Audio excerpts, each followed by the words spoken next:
नमस्कार दोस्तों, आप सभी का विजन एग्जाम परिवार में हार्दिक स्वागत है। तो दोस्तों, इस वीडियो में हम लोग फरवरी माह के महत्वपूर्ण 175 करंट अफेयर्स को देखेंगे और आप लोग इस एक वीडियो के बाद से फरवरी माह के करंट अफेयर को लेकर निश्चिंत हो सकते हैं, क्योंकि इस एक वीडियो को देखने के बाद से आपके किसी भी एग्ज़ाम में फरवरी माह का करंट अफेयर नहीं छूटने वाला है। तो आइए दोस्तों, अमेरिकी अंतरिक्ष एजेंसी नासा ने हाल ही में किस भारतीय अमेरिकी महिला को कार्यकारी प्रमुख नियुक्त किया है? तो आप सभी लोगों को इसका आंसर करने के लिए 3 सेकंड का टाइम मिलेगा, तो जल्दी से इसका आंसर आप लोग अपने मन में सोच लीजिए। चलिए दोस्तों, इसका सही आंसर हो जाएगा भव्या लाल। भव्या लाल जो है अमेरिका के नवनिर्वाचित राष्ट्रपति जो बाइडेन की टीम का हिस्सा हैं और इससे पहले जो है ये कहाँ पे काम कर रही थी? तो institute for defence analysis science and technology policy institute में रिसर्च स्टाफ के रूप में काम कर चुकी हैं। चलिए दोस्तों, अगला क्वेश्चन देखते हैं कि निम्न में से किस देश की सेना ने तख्ता पलटकर 1 साल के लिए देश में इमरजेंसी घोषित कर दी है? आप सभी लोगों का इसका राइट आंसर पता होगा। इसका राइट आंसर है म्यांमार। तो म्यांमार में इससे पहले भी 1962 में भी तख्ता पलट किया गया था और इसके बाद वहाँ पे 49 सालों तक सेना का शासन रहा। पिछले वर्ष मतलब 2020 में 8 नवंबर को वहाँ पे आम चुनाव हुए थे, जिसमें व्यापक धांधली हुई थी। तो जिसमें मतलब व्यापक धांधली की आशंका व्यक्त की जा रही थी। इसके बाद सेना द्वारा जनवरी में ही तख्ता पलट की आशंका व्यक्त की जा रही थी। तो आप सभी लोग इस पॉइंट को याद कर लीजिएगा। चलिए दोस्तों, अगला क्वेश्चन देखते हैं कि भारतीय रिजर्व बैंक आरबीआई ने किस राज्य में स्थित शिवम सहकारी बैंक के पास पर्याप्त पूंजी न होने के कारण उसका लाइसेंस रद्द कर दिया है? तो इसका आंसर आप लोगों को बताना है। तो इसका राइट आंसर हो जाएगा ऑप्शन ए, महाराष्ट्र। महाराष्ट्र में भी कहाँ पे? कोल्हापुर में स्थित है शिवम सहकारी बैंक।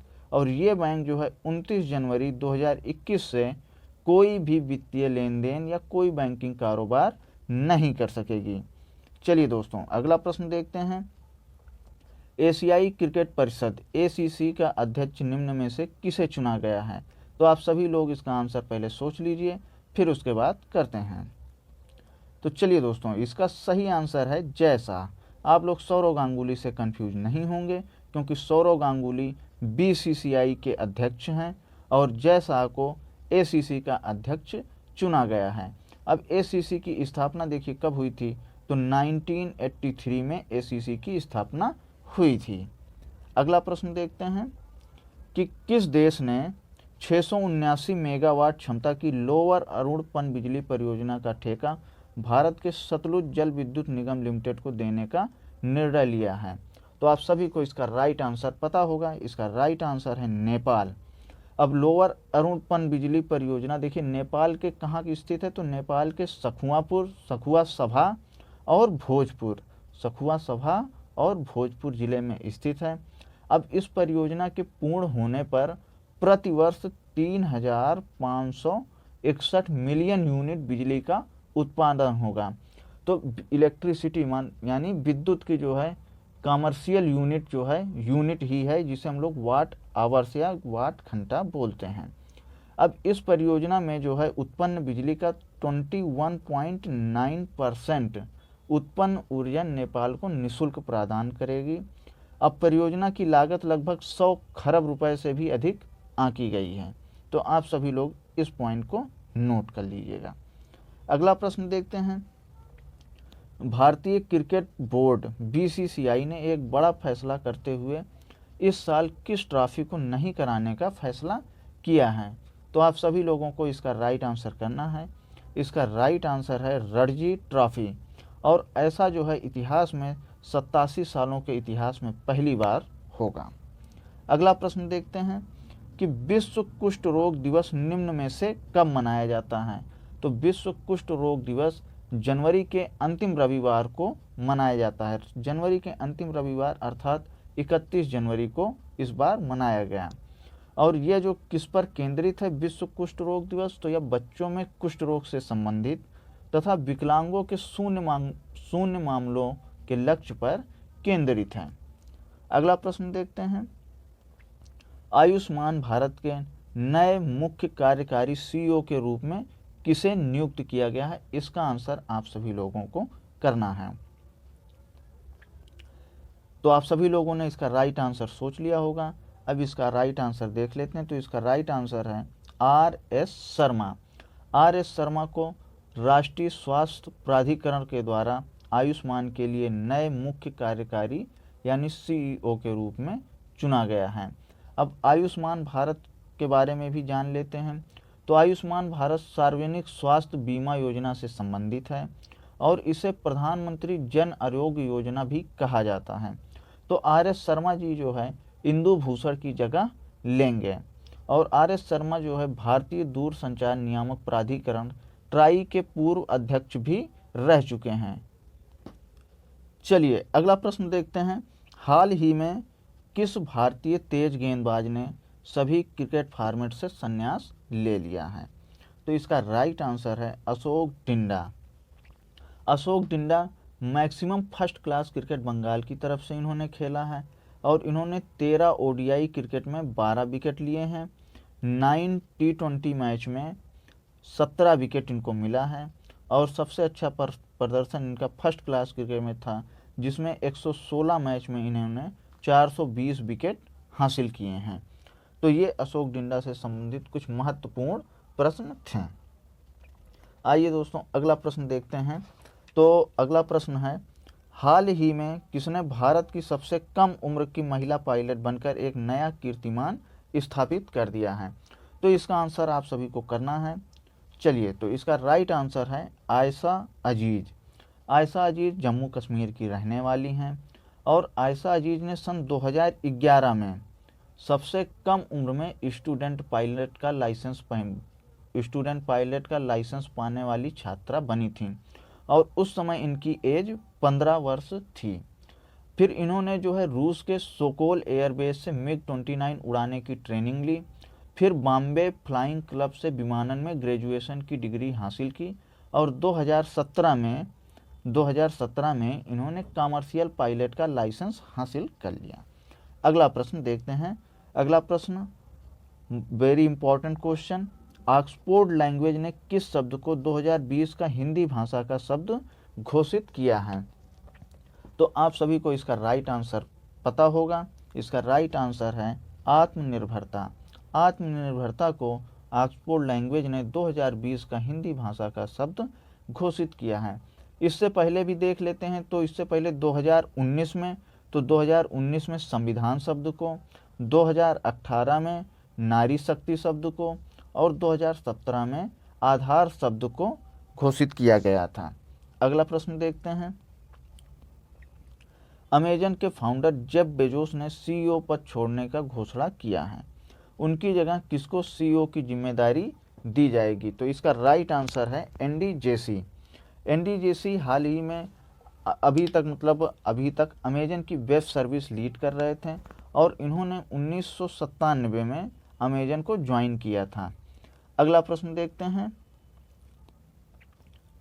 विश्व आर्द्र भूमि वर्ल्ड वेटलैंड्स डे निम्न में से किस दिन मनाया जाता है?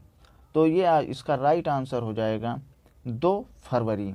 अब कोई भी सम्मेलन होता है तो उसकी एक थीम रखी जाती है और वो थीम अक्सर परीक्षाओं में पूछी जाती है।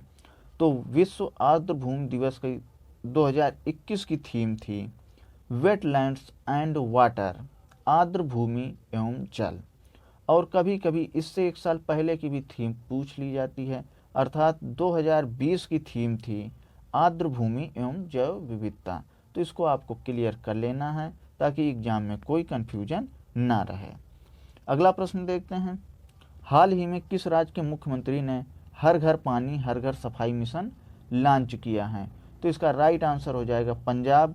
पंजाब के मुख्यमंत्री कैप्टन अमरिंदर सिंह जी ने यह मिशन जो है 2022 तक सभी ग्रामीण घरों में 100% पाइप से जलापूर्ति के लक्ष्य को पूरा करने के सरकार का अभियान का हिस्सा है। अब ये योजना देखिए किसके सहयोग से चलाई जा रही, तो इस योजना में विश्व बैंक भी भागीदार है, नाबार्ड भी भागीदार है। नाबार्ड की स्थापना कब हुई थी, इसका आंसर आप लोगों को कमेंट बॉक्स में करना है। और भारत सरकार के जल जीवन मिशन से भी संबंधित है तथा राज्य बजट द्वारा भी वित्त पोषित है। तो इस योजना के बारे में आप सभी लोगों को इतनी पॉइंट्स याद रखने हैं। अगला प्रश्न देखते हैं कि भारत 2020 लोकतंत्र सूचकांक की वैश्विक रैंकिंग में 2 स्थान फिसलकर किस स्थान पर पहुंच गया है। तो ये प्रश्न आपसे कई तरीके से पूछा जा सकता है। तो देखिए मतलब 2 स्थान फिसलकर किस स्थान पर पहुंच गया, मतलब 2019 में 2 स्थान अच्छी पोजीशन थी, तो इस साल ये जो है 53वें स्थान पर पहुंच गया है।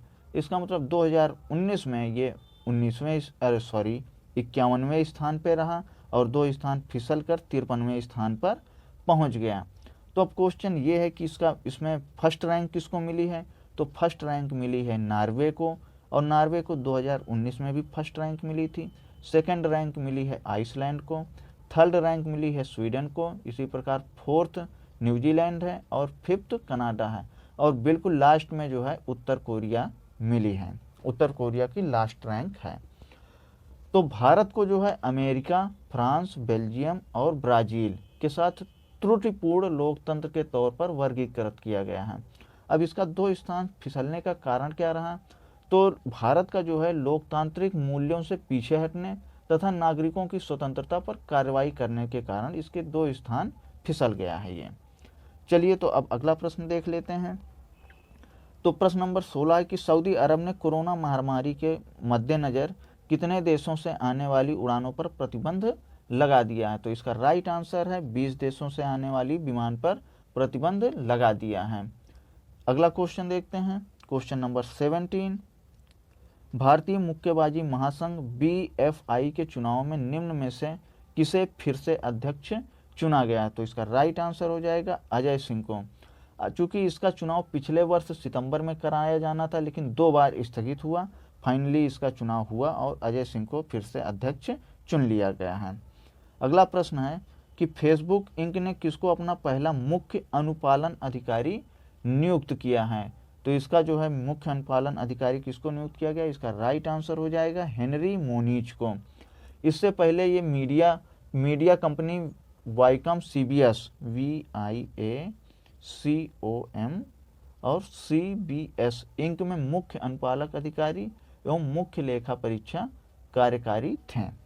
अगला प्रश्न है, हाल ही में पश्चिम रेलवे में किस राज्य में वाघाई विलीमोर के बीच 107 साल पुरानी नैरो गेज हेरिटेज ट्रेन सहित 3 ट्रेनों की सेवाओं को स्थायी रूप से स्थगित करने का निर्णय लिया है। तो ये निर्णय लिया गया है गुजरात में।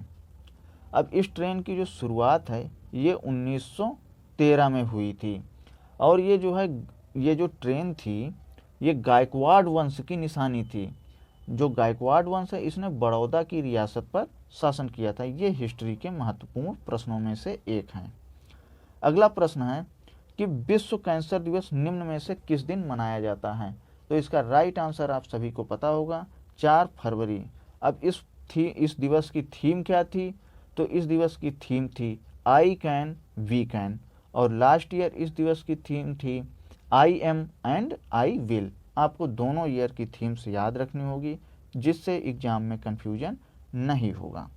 क्वेश्चन नंबर 21, हाल ही में किस देश ने हांगकांग के निवासियों को अपने देश में निवास करने और नागरिकता प्रदान करने हेतु एक विशेष प्रकार का वीज़ा शुरू किया है। तो ये वीज़ा शुरू किया गया है ब्रिटेन द्वारा। यह कदम चीन द्वारा जो है, मतलब ब्रिटेन ने ऐसा कदम क्यों उठाया, तो मतलब चीन द्वारा हांगकांग पर राष्ट्रीय सुरक्षा कानून लगाने के बाद ये कदम ब्रिटेन द्वारा उठाया गया है। तो अब अगला प्रश्न देखते हैं, हाल ही में किसे वायुसेना मुख्यालय में महानिदेशक के रूप में नियुक्त किया गया है। तो इसका राइट आंसर हो जाएगा GS वेदी। GS वेदी जी को देखिए 2010 में विशिष्ट सेवा पदक मिला था और 26 जनवरी 2020 को अति विशिष्ट सेवा पदक से सम्मानित किया गया है। क्वेश्चन नंबर 23, ब्रांड मूल्यांकन के बारे में बताने वाली कंपनी डफ एंड फिलिप्स की ओर से जारी ताज़ा रैंकिंग में किसको भारत का सबसे बड़े सेलिब्रिटी के लिस्ट में प्रथम स्थान प्राप्त हुआ है? तो इसका राइट आंसर आप सभी को पता होगा, विराट कोहली को। विराट कोहली के बारे में जो है देखिए आप सभी को पता ही होगा, भारतीय क्रिकेट टीम के कैप्टन हैं और इनको देखिए 23.77 करोड़ अमेरिकी डॉलर के ब्रांड मूल्य के साथ 2020 में लगातार चौथे साल सबसे मूल्यवान सेलिब्रिटी रहे। अब सेकंड प्लेस पे कौन रहे? तो अक्षय कुमार, थर्ड प्लेस पे रणवीर सिंह और फोर्थ प्लेस पे थे शाहरुख खान। क्वेश्चन नंबर 24, हाल ही में किस प्रसिद्ध इतिहासकार का 81 वर्ष की उम्र में निधन हो गया? तो इसका राइट आंसर है द्विजेंद्र नारायण झा। द्विजेंद्र नारायण झा जी दिल्ली यूनिवर्सिटी के इतिहास विभाग के चेयरमैन थे। द्विजेंद्र नारायण झा ने देखिए राम मंदिर जो विवाद चल रहा था उसको लेकर भी एक रिसर्च की थी, जिसमें उन्होंने मस्जिद के नीचे जो ये कयास लगाए जा रहे थे मुस्लिम समुदाय द्वारा कि मस्जिद के नीचे मंदिर का मतलब वो किया जा रहा था, तो इस बात को इन्होंने अपनी रिसर्च में नकार दिया था। क्वेश्चन नंबर 25, किस मंत्रालय ने हाल ही में गोवर्धन योजना पर एक एकीकृत पोर्टल की शुरुआत की है? तो ये किस मंत्रालय द्वारा की गई है? तो जल शक्ति मंत्रालय। अब गोवर्धन योजना के बारे में भी जान लेते हैं। तो गोवर्धन योजना को स्वच्छ भारत मिशन ग्रामीण के दूसरे चरण के तहत प्राथमिकता कार्यक्रम के तौर पर अपनाया जा रहा है। अब इस पहल का उद्देश्य देखिए क्या है? तो इस पहल का उद्देश्य जो है मवेशियों व जैव कचरे का प्रबंधन करना और किसानों की आय को बढ़ाना है। चलिए अगला प्रश्न देखते हैं। आरबीआई ने 5 फरवरी 2021 को मौद्रिक नीति समिति एमपीसी की द्विमासिक बैठक में रेपो रेट कितने प्रतिशत पर बरकरार रखा है? तो रेपो रेट को 4% पर बरकरार रखा गया है और रिवर्स रेपो रेट को कितने प्रतिशत पर? तो 3.3% पर, तथा सीमांत स्थायी सुविधा मतलब एमएसएफ दर और बैंक दर को 4.25% पर अपरिवर्तित रखा है, मतलब ये पहले भी यही थी। आरबीआई के गवर्नर ने वित्त वर्ष 2021-22 में जीडीपी ग्रोथ रेट 10.5% रखने का अनुमान रखा है। तो आप सभी लोगों ने इस सभी पॉइंट को नोट कर लिया होगा। चलिए तो अगला प्रश्न देखते हैं। तो क्वेश्चन नंबर 27 देखते हैं कि अमेरिका ने रूस के साथ परमाणु हथियार नियंत्रण संधि न्यू स्टार्ट कितने साल के लिए बढ़ा दिया है? तो इसका राइट आंसर हो जाएगा 5 साल के लिए। ये संधि 5 फरवरी 2011 को लागू हुई थी। क्वेश्चन नंबर 28 देखते हैं। हाल ही में किस देश ने परमाणु क्षमता से लैस सतह से सतह पर मार करने वाली बैलिस्टिक मिसाइल गजनवी का सफल परीक्षण किया है? तो इसका राइट आंसर हो जाएगा पाकिस्तान। पाकिस्तान ने इससे पहले भी 20 जनवरी को शाहीन थर्ड वो भी परमाणु सक्षम सतह से सतह पर मार करने वाली बैलिस्टिक मिसाइल थी और उसका परीक्षण 20 जनवरी को किया था। गजनवी भी सतह से सतह मार करने वाली बैलिस्टिक मिसाइल है जिसका परीक्षण 290 किलोमीटर तक के लक्ष्य में किया गया और डे एंड नाइट दिन और रात दोनों मोड पर इसका परीक्षण किया गया है। अगला प्रश्न देखते हैं। निम्नलिखित में से कौन सा राज्य ई कैबिनेट लागू करने वाला पहला राज्य बना है? ये मोस्ट इंपॉर्टेंट क्वेश्चन है, आपके जो भी एग्जाम आएंगे उसमें जरूर से ही जरूर मिलेगा। तो इसका राइट आंसर है हिमाचल प्रदेश। मुख्यमंत्री जयराम ठाकुर ने 5 फरवरी 2021 को शिमला में पहली ई कैबिनेट का उद्घाटन किया गया। तो कहाँ पर किया गया? शिमला में। अगला प्रश्न देखते हैं। हाल ही में चाह बगीचा धन पुरस्कार मेला कहाँ आयोजित किया गया? तो ये आयोजित किया गया कहाँ पर? चंडीगढ़, गुवाहाटी, नई दिल्ली, भुवनेश्वर। तो इसका आयोजन गुवाहाटी में किया गया। गुवाहाटी असम में स्थित है। ये योजना का तीसरा चरण है, यानी कि इस योजना की शुरुआत सन 2017-18 में शुरू किया गया था। यह योजना जो है असम सरकार ने चाय बागानों से जुड़े लगभग 7.5 लाख लोगों को 3,000 रुपये की वित्तीय सहायता वितरित की और इस मेले में वित्त मंत्री निर्मला सीतारमण जी ने भी भाग लिया था। अगला प्रश्न देखते हैं, निम्नलिखित में से कौन सी सरकार 500 इलेक्ट्रिक व्हीकल चार्जिंग पॉइंट स्थापित करेगी? काफ़ी चर्चा में रहा ये सवाल, तो इसका राइट आंसर हो जाएगा दिल्ली सरकार। 5 फरवरी को इसका टेंडर निकाला गया, जिसमें 100 स्थानों पर 500 चार्जिंग पॉइंट का प्रावधान है। क्वेश्चन नंबर 32 देखते हैं, निम्नलिखित में से कौन सा देश उत्तरी सागर में उत्तरी सागर में दुनिया का पहला ऊर्जा द्वीप बनाएगा? यह मिसप्रिंट हो गई है, यहाँ पर होगा दुनिया का पहला ऊर्जा द्वीप बनाएगा। तो इसका राइट आंसर हो जाएगा डेनमार्क। इसमें सरकार की हिस्सेदारी 51% होगी और निजी क्षेत्र की हिस्सेदारी 49% होगी। क्वेश्चन नंबर 33 देखते हैं, भारत और किसके बीच अक्षय ऊर्जा के क्षेत्र में पहली संयुक्त कार्य समूह की बैठक 4 फरवरी को संपन्न हुई? तो इसका राइट आंसर हो जाएगा बहरीन। बहरीन की राजधानी आप लोगों को पता होगी, बहरीन की राजधानी है मनामा। अगला प्रश्न देखते हैं कि शिक्षा मंत्रालय ने किस व्यक्तित्व के नाम पर समग्र शिक्षा योजना के तहत वित्त पोषित स्कूलों का नाम बदलने का निर्णय लिया है? तो इसका राइट आंसर हो जाएगा नेताजी सुभाष चंद्र बोस आवासीय विद्यालय या छात्रावास। केंद्र प्रायोजित इस योजना में देखिए 3 योजनाओं को सम्मिलित किया गया है। वो 3 योजनाएं कौन कौन सी हैं? देखिए, सर्व शिक्षा अभियान, राष्ट्रीय मध्यम शिक्षा अभियान मतलब सर्व शिक्षा अभियान SSA, राष्ट्रीय मध्यम शिक्षा अभियान RMSA और तीसरी है शिक्षक शिक्षा मतलब TE को शामिल किया गया है। और इसका लक्ष्य है कि 2030 तक सतत विकास लक्ष्य गुणवत्तापूर्ण शिक्षा प्राप्त करना इसका लक्ष्य है। अगला प्रश्न देखते हैं, नई रोशनी योजना के बारे में निम्नलिखित में से कौन सा कथन सही है? तो इसे 2012-13 में अल्पसंख्यक मामलों के मंत्रालय द्वारा शुरू किया गया है, हो सकता है। इस योजना का मुख्य उद्देश्य अल्पसंख्यक महिलाओं को सशक्त बनाना है। तो इसका राइट आंसर, दोनों के दोनों स्टेटमेंट करेक्ट हैं, तो इसका राइट आंसर हो जाएगा सी। और वर्तमान में सीखो और कमाओ योजना, नई मंजिल योजना भी अल्पसंख्यक महिलाओं के आर्थिक सशक्तिकरण में मदद कर रही है। तो आप इन सभी पॉइंट को याद कर लीजिएगा। अगला प्रश्न है, ब्लूमबर्ग के द्वारा जारी इनोवेशन इंडेक्स 2021 में भारत कौन से स्थान पर है? तो भारत जो है 50वें स्थान पर है। फर्स्ट स्थान पे दक्षिण कोरिया है, सेकंड पे सिंगापुर है, थर्ड पे स्विट्जरलैंड है, फोर्थ पर जर्मनी है, फिफ्थ पर स्वीडन है। 9 साल से प्रकाशित इस इंडेक्स में 7 बार एशियाई देशों ने टॉप किया है। आप इन सभी पॉइंट को याद कर लीजिएगा। क्वेश्चन नंबर 37, हाल ही में वैज्ञानिकों ने कितने इंच का विश्व का सबसे छोटा गिरगिट खोजा है? तो विश्व का सबसे छोटा गिरगिट देखिए कितने इंच का है? तो 1 इंच का है। इसका नाम देखिए नैनो गिरगिट दिया गया है। इसका नाम भी आपसे पूछ सकता है परीक्षा में, तो नाम भी याद कर लीजिएगा, नैनो गिरगिट।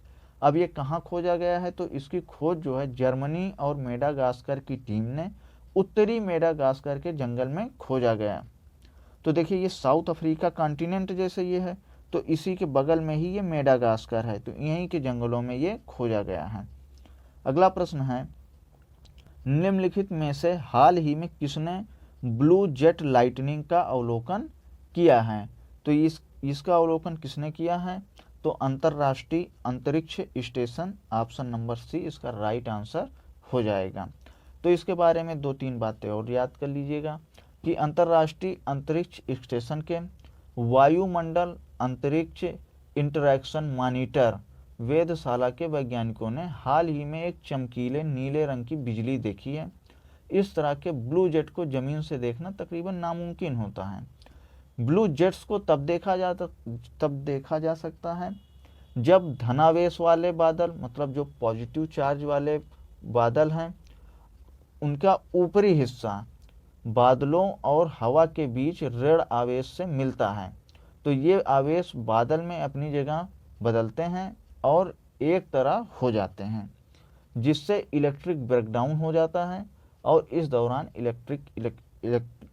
स्टैटिक इलेक्ट्रिसिटी भी पैदा होती है। तो इन पॉइंट को आप लोग वीडियो को पॉज करके लिख लीजिएगा, ये पूछे जा सकते हैं। Question number 39। इस क्वेश्चन को करने से पहले आप लोगों से एक रिक्वेस्ट है कि अगर वीडियो पसंद आ रहा हो तो वीडियो को लाइक करें, अपने दोस्तों में शेयर कर दें और चैनल को भी सब्सक्राइब कर लें। चलिए तो अगला क्वेश्चन देखते हैं। इस कंपनी के IPO को विनिवेश के एक भाग के रूप में लॉन्च किया जाएगा। नीचे दिए गए विकल्पों में से कंपनी का नाम चुनें। तो इस क्वेश्चन का राइट आंसर आप सभी को पता है कि LIC का IPO 2020-21 में लॉन्च किया जाएगा। बजट में इस गतिविधि से, जो अभी हाल ही में वित्त मंत्री द्वारा बजट पेश किया गया है, तो उसमें ऐसा करने से 1.75 लाख करोड़ राजस्व का अनुमान लगाया गया है। क्वेश्चन नंबर 40 देखते हैं। राज्य के किस वन विभाग ने पहली बार जल पक्षियों की गणना करी है? तो किस सरकार के वन विभाग ने करी है? तो ये पश्चिम बंगाल में की गई है। तो पश्चिम बंगाल के 54 विभिन्न स्थानों पर पहली जल पक्षी गणना की है। किसने? पश्चिम बंगाल में। क्वेश्चन नंबर 41 देखते हैं। 83 लाइट कॉम्बैट एयरक्राफ्ट तेजस का निर्माण किस कंपनी द्वारा किया जाएगा? तो इसका निर्माण HAL के द्वारा, हिंदुस्तान एरोनॉटिक्स लिमिटेड के द्वारा किया जाएगा। आप लोग कमेंट में इसके स्थापना का वर्ष करेंगे। चलिए दोस्तों अगला प्रश्न देखते हैं। Question number 42। चौरी चौरा की ऐतिहासिक घटना के शताब्दी समारोह की शुरुआत कब हुई? तो शताब्दी समारोह की शुरुआत हुई थी 4 फरवरी, क्योंकि 4 फरवरी 1922 को गोरखपुर के चौरी चौरा स्थान पर यह घटना हुई थी, जिसमें क्या हुआ था कि शांति जुलूस निकाल रहे लोगों ने पुलिस चौकी में बंद करके जला दिया था, जिसमें 22 पुलिसकर्मियों की हत्या हो गई थी। तो ये इतिहास का प्रश्न है, लेकिन इम्पोर्टेंट इसलिए हो जाता क्योंकि इसका शताब्दी समारोह की शुरुआत की गई थी। अगला प्रश्न देखते हैं। पिनाका MK किसके द्वारा विकसित किया गया है? तो पिनाका MK DRDO द्वारा विकसित किया गया है। क्वेश्चन नंबर 44 अब देखते हैं कि जैव ईंधन बायोफ्यूल द्वारा संचालित पहला व्यावसायिक वाणिज्यिक प्रक्षेपण कौन सा है? तो इसका आंसर आप सभी लोगों को करना है। तो इसका आंसर है star dust 1.0, option number D correct है। तो US स्टेट मैने द्वारा लॉन्च किया गया है। ये जो है 20 फीट लंबा रॉकेट है, जिसका जो है द्रव्यमान 250 किलोग्राम का है और ये 8 किलोग्राम का अधिकतम पेलोड ले जा सकता है। तो ये इम्पोर्टेंट इसलिए क्योंकि ये जैव ईंधन से संचालित पहला व्यावसायिक वाणिज्यिक प्रक्षेपण है। चलिए दोस्तों अगला प्रश्न देखते हैं। Question number 45। स्माइलीकॉप्टर क्या है? तो आप सभी को इसका राइट आंसर सोचना है पहले। तो स्माइलीकॉप्टर एक ड्रोन है, जैसा कि नाम पे ही लिखा है स्माइलीकॉप्टर, जो गंध से नेविगेट करने के लिए एक पतंगे के एंटीना का उपयोग करता है। क्वेश्चन नंबर 46 को देखते हैं। टैबिटोलॉजी के बारे में सही कथन चुनें। तो कथन नंबर 1 है, यह तिब्बत की संस्कृति, प्रथाओं, इतिहास, राजनीति इत्यादि पर आधारित एक अध्ययन या स्टडी है। भारतीय सेना तिब्बती विज्ञान के अध्ययन में सक्रिय रूप से शामिल होगी। तो दोनों के दोनों स्टेटमेंट करेक्ट हैं। तो इस प्रकार से ऑप्शन नंबर सी इसका राइट आंसर हो जाएगा। Question number 47। हाल ही में पृथ्वी पर जेरोसाइट किस स्थान में पाया गया? तो जेरोसाइट आपको पता होगा कि कहाँ पे पाया गया था। इसका आंसर हो जाएगा ए, अंटार्कटिका में। अब इसका निर्माण देखिए कैसे होता है। तो इसका निर्माण जो है भूजल के साथ सल्फ्यूरिक अम्ल के साथ निर्माण होता है। भूजल प्लस सल्फ्यूरिक अम्ल, इससे बनता है जेरोसाइट। और ये जो है कहाँ पे इसको मतलब खोजा किसने, तो अंतर्राष्ट्रीय शोधकर्ताओं ने इसकी खोज करी है। अब आप सभी को इसका रासायनिक सूत्र कमेंट करना है। चलिए दोस्तों, तो 48 नंबर क्वेश्चन देखते हैं। मिशन ड्रैगन फ्लाई के बारे में सही कथन चुनें। तो मिशन ड्रैगन फ्लाई के बारे में सही कथन आप लोगों को चुनना है। तो कथन नंबर 1 है, यह मिशन 2034 में लॉन्च किया जाएगा। यह एक प्रकार का रोटर क्राफ्ट है जो शनि ग्रह भेजा जा रहा है। तो आप सभी को इसका राइट आंसर करना है। तो यह मिशन 2034 में नहीं जबकि 2026 में लॉन्च किया जाएगा। तो कथन नंबर 1 इनकरेक्ट हो गया। यह एक प्रकार का रोटर क्राफ्ट जो शनि ग्रह में भेजा जा रहा है, तो शनि ग्रह पे नहीं भेजा जा रहा, वो शनि ग्रह के एक उपग्रह है जिसका नाम है टाइटन, उस पे भेजा जाएगा। क्योंकि टाइटन पे जो है पृथ्वी के ही समान है, तो उस पर जीवन की खोज के लिए इसको भेजा जाएगा। तो इस प्रकार से इसमें दोनों कथन गलत हो जाएंगे। तो इसका राइट आंसर हो जाएगा ऑप्शन डी, इनमें से कोई नहीं। Question number 49, Delhi Mumbai expressway के बारे में सही कथन का चयन करें। इस मार्ग से कार्बन उत्सर्जन आधे से भी कम हो जाएगा। इस मार्ग का अस्तित्व 4 करोड़ पेड़ लगाने के बराबर होगा। तो इसमें दोनों के दोनों राइट आंसर हैं। इस प्रकार से ऑप्शन नंबर सी इसका करेक्ट आंसर हो जाएगा। क्वेश्चन नंबर 50, जो कि इसका लास्ट क्वेश्चन होगा इस वीडियो का। तो निम्नलिखित में से किस राज्य में स्टार्स परियोजना से स्कूली शिक्षा की गुणवत्ता और शासन में सुधार होगा। तो आप सभी को इसका राइट आंसर करना है। तो स्टार परियोजना देखिए कितने राज्यों में शुरू की जाएगी, तो वो 6 राज्यों में शुरू की जाएगी। तो 6 राज्यों में कौन कौन से होंगे, देखिए केरल भी होगा, मध्य प्रदेश भी होगा, उड़ीसा भी होगा, 3 तो ये हो गए। तो इसका राइट आंसर उपरोक्त सभी हो जाएगा। और नंबर 4 पे हिमाचल प्रदेश, नंबर 5 महाराष्ट्र और नंबर 6 राजस्थान। इन 6 राज्यों में स्टार्स परियोजना की शुरुआत करी जाएगी। शुरू करते हैं कि भारत के किस पूर्व टेनिस खिलाड़ी का हाल ही में 81 वर्ष की उम्र में निधन हो गया। तो इसका राइट आंसर आप लोग करिएगा। इसका राइट आंसर है ऑप्शन ए, अख्तर अली। अख्तर अली जी ने देखिए 1958 से लेकर के 1964 तक टेनिस खिलाड़ी के रूप में इंटरनेशनल लेवल पर भारत का प्रतिनिधित्व किया था। और 2015 में पश्चिम बंगाल सरकार ने बंगाल के सर्वोच्च खेल पुरस्कार से भी इन्हें सम्मानित किया था। तो आइए दोस्तों अगला प्रश्न देखते हैं कि केंद्रीय रेल मंत्री पीयूष गोयल ने किस वर्ष तक भारत को विश्व की पहली प्रदूषण रहित रेलवे बनाने की घोषणा की है। तो इसका राइट आंसर हो जाएगा ऑप्शन नंबर सी, 2030 तक भारत विश्व में पहली प्रदूषण रहित रेलवे बन जाएगी। ऐसा हमारे केंद्रीय रेल मंत्री पीयूष गोयल जी ने घोषणा करी है। पीयूष गोयल जी ने और भी बातें करी हैं कि उन्होंने अगले 3 सालों तक यानी 2024 तक सभी ट्रेनें डीजल मुक्त हो जाएंगी, मतलब 2024 तक सभी ट्रेनें इलेक्ट्रिक हो जाएंगी। तो अब अगला प्रश्न देखते हैं। श्रम एवं रोजगार मंत्रालय ने हाल ही में किसको राष्ट्रीय सुरक्षा परिषद NSC का चेयरमैन नियुक्त किया है। तो इसका सही आंसर हो जाएगा SN Subrahmanyam, option number D.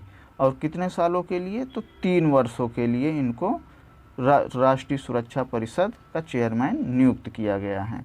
अगला प्रश्न देखते हैं कि केंद्र सरकार की तरफ से किस राज्य में 18 महीने बाद 4G सेवा को बहाल कर दिया गया है। तो इसका राइट आंसर आप सभी को पता होगा, ऑप्शन बी, जम्मू कश्मीर। जैसा कि आप सभी को पता होगा कि जम्मू कश्मीर में 5 अगस्त 2019 को आर्टिकल यानी अनुच्छेद 370 हटाए जाने के बाद से ही इंटरनेट सेवाएं बंद चल रही थीं, जिसे हाल ही में बहाल कर दिया गया है। अगला प्रश्न देखते हैं। निम्न में से किस देश ने प्रदूषण फैलाने वाले उद्योगों के उत्सर्जन पर नज़र रखने हेतु एक नया प्लेटफॉर्म स्थापित करने की घोषणा की है। तो इसका राइट आंसर हो जाएगा ऑप्शन नंबर ए, चीन। अगला प्रश्न देखते हैं।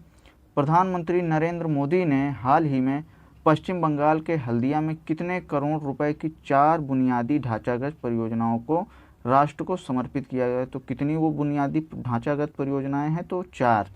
इसका राइट आंसर हो जाएगा 4700 करोड़ रुपए। अब ये 4 परियोजनाओं में देखिए कौन कौन शामिल है, तो इसमें नंबर 1 है इंडियन ऑयल कारपोरेशन, नंबर 2 पे है Bharat petroleum corporation limited BPCL, तीसरा है गैस अथॉरिटी ऑफ इंडिया यानी गेल, और चौथा है आपका भारतीय राष्ट्रीय राजमार्ग प्राधिकरण यानी NHAI। तो ये 4 परियोजनाओं को भी आपको याद रखना है। अगला प्रश्न देखते हैं, किस राज्य की महिला वन अधिकारी सस्मिता लेंका को संयुक्त राष्ट्र के एशिया पर्यावरण परिवर्तन पुरस्कार से सम्मानित किया गया है? तो किस राज्य की महिला वन अधिकारी थी सस्मिता लेंका? तो इसका राइट आंसर हो जाएगा ऑप्शन ए उड़ीसा। और यह पहली बार ऐसा हुआ है कि जबकि देश की किसी महिला वन अधिकारी को यह सम्मान मिला हो। अच्छा, इन्होंने देखिए किया क्या था कि कटक के अथगढ़ में डिविजनल वन अधिकारी थी लेंका, और प्रदेश में पैंगोलिन तस्करी के रैकेट का भंडाफोड़ इन्होंने किया था। मतलब पैंगोलिन की तस्करी वहाँ की जा रही थी, तो जिसका भंडाफोड़ इन्होंने किया था। तो इनको जो है जेंडर लीडरशिप एंड इम्पैक्ट श्रेणी के तहत ये सम्मान प्रदान किया जाएगा। अगला प्रश्न देखते हैं, किस पूर्व अंतर्राष्ट्रीय मुक्केबाज एवं एशियाई खेलों के पूर्व रजत पदक विजेता का 89 वर्ष की उम्र में निधन हो गया? तो इसका राइट आंसर हो जाएगा कैप्टन हरि सिंह थापा।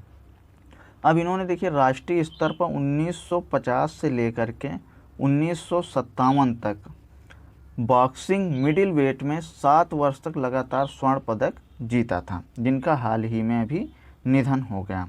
अगला प्रश्न है, नाइजीरियाई अर्थशास्त्री नगोजी ओकोंजो-इवेला को किस संस्था के अगले महानिदेशक के रूप में चुना गया है? तो इसका आंसर हो जाएगा विश्व व्यापार संगठन।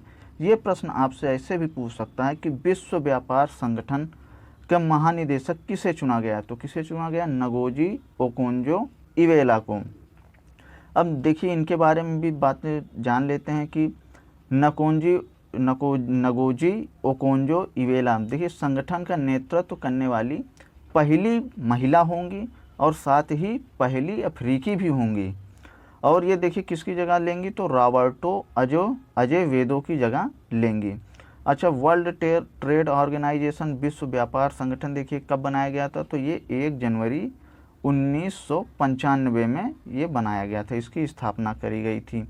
और इसने देखिए द्वितीय विश्व युद्ध 1945 के बाद जब द्वितीय विश्व युद्ध समाप्त हुआ था, तब हम लोगों ने यानी कि विश्व स्तर पर गैट की स्थापना करी थी सभी देशों ने मिलकर, तो जिसका मुख्यालय था जिनेवा स्विट्जरलैंड में।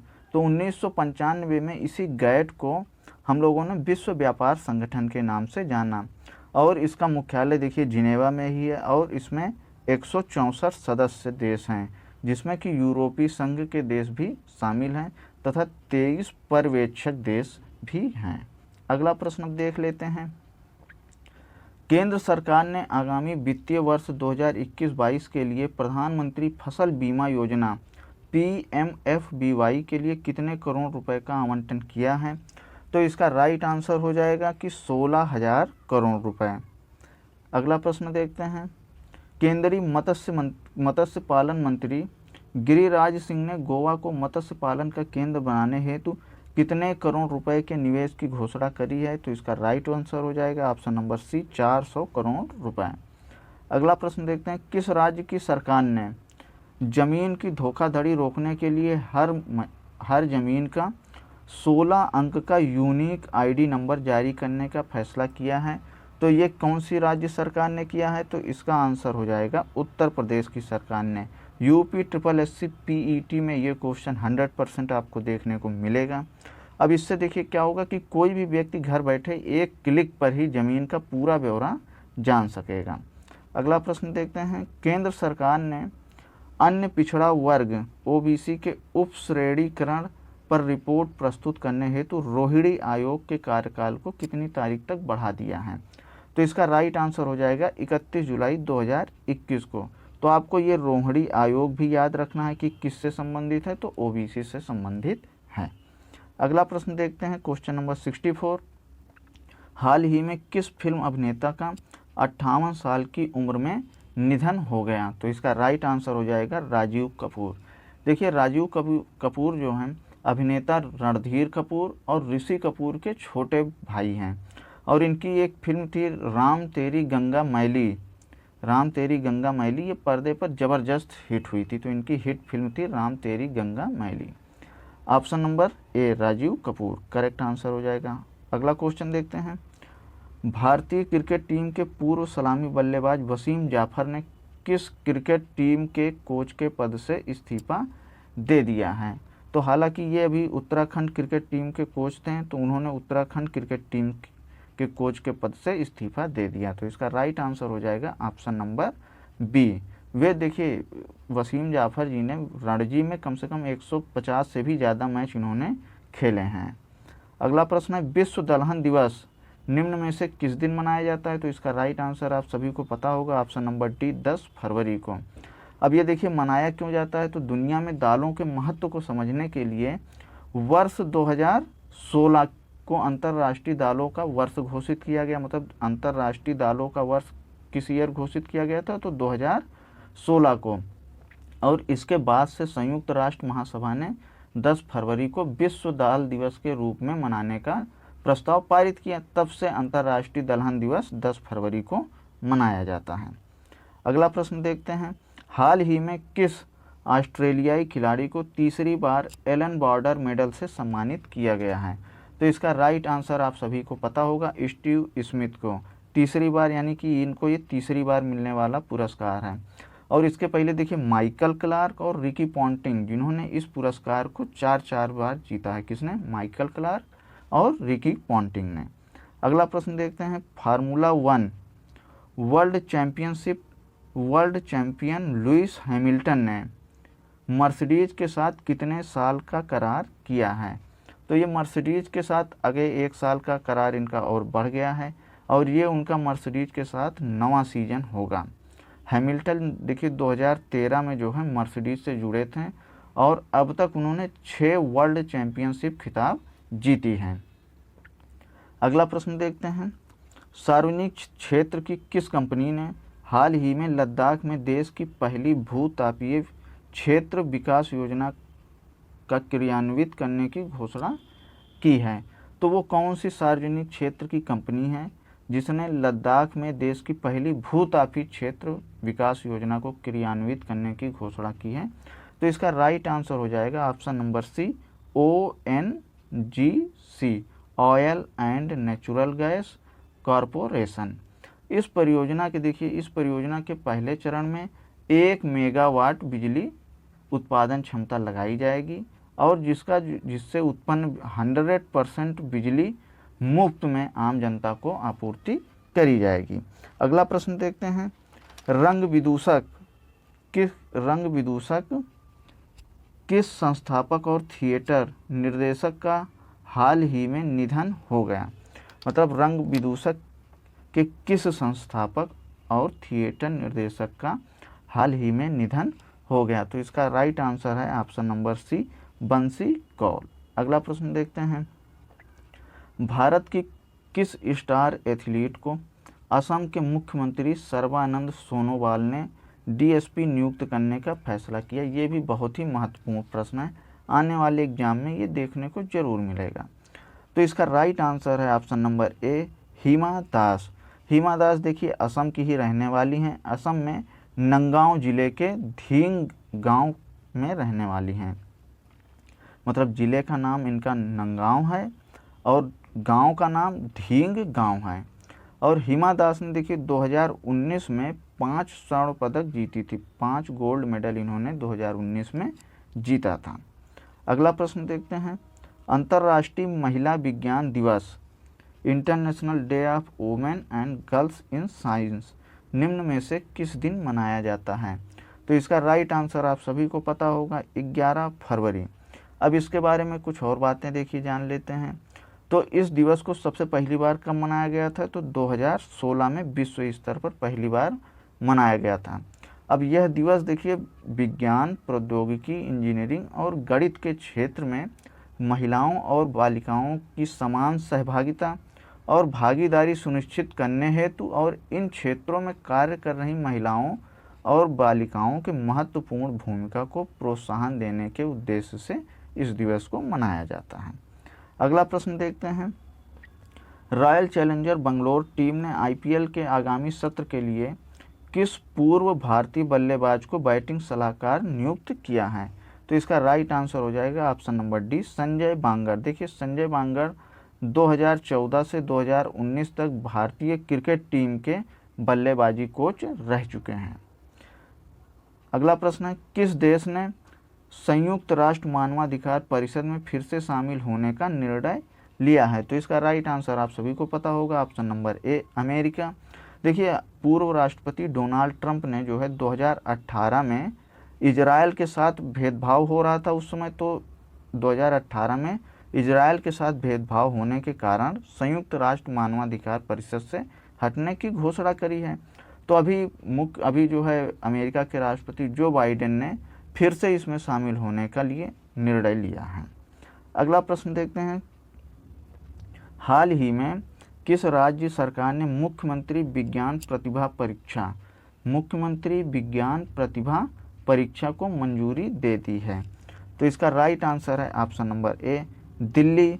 अब इसमें देखिए क्या होगा कि इसमें दिल्ली के स्कूलों में कक्षा 9 के 1000 मेधावी छात्रों को, कितने छात्रों को? 1000 मेधावी छात्रों को विज्ञान छात्रवृत्ति के रूप में 5000 रुपये प्रदान किए जाएंगे। चलिए अगला प्रश्न देखते हैं, भारतीय अंतरिक्ष अनुसंधान संगठन इसरो ने किस राज्य के चमोली जिले में ग्लेशियर के फटने की घटना की पहली तस्वीरें जारी की? तो आप सभी को इसका आंसर पता है कि ऑप्शन नंबर सी, उत्तराखंड के चमोली जिले में ग्लेशियर फटा था, तो उसकी पहली तस्वीर इसरो ने जारी करी है। अगला प्रश्न देखते हैं, हाल ही में किस देश ने यूएसए को दक्षिण चीन सागर में पार्सल द्वीप समूह के पास उसके एक युद्धपोत की मौजूदगी पर चेतावनी दी है? तो मतलब कौन सा देश है जिसने यूएसए को दक्षिण चीन सागर में पार्सल द्वीप, मतलब दक्षिण चीन सागर में पार्सल द्वीप स्थित है, ये भी प्रश्न बन सकता है, और उसके पास में एक युद्धपोत की मौजूदगी पर चेतावनी दी है? तो ऐसा करने वाला देश है दोस्तों ऑप्शन नंबर सी, चीन। अगला प्रश्न देखते हैं, किस राज्य के वन विभाग ने मोनाल पक्षी की कलगी को, एक पक्षी है मोनाल, और उसकी कलगी को टोपी पर लगाकर पहनने पर रोक लगा दी है? तो ऐसा करने वाला देश है option number B, Himachal Pradesh. अब देखिए जो भी इसका उल्लंघन करेगा उसके खिलाफ देखिए वन्य जीव संरक्षण अधिनियम 1972, ये प्रश्न भी कई बार परीक्षाओं में देखा गया है कि वन्य जीव संरक्षण अधिनियम कब लाया गया था? तो 1972 में। तो इसी के तहत कड़ी कार्यवाही की जाएगी और आदेश की अवहेलना करने पर 3 से लेकर के 7 साल की जेल हो सकती है और कम से कम 10,000 रुपये का जुर्माना भी लगाया जा सकता है अगर किसी ने मोनाल पक्षी की कलगी को टोपी पर लगाकर पहन लिया तो।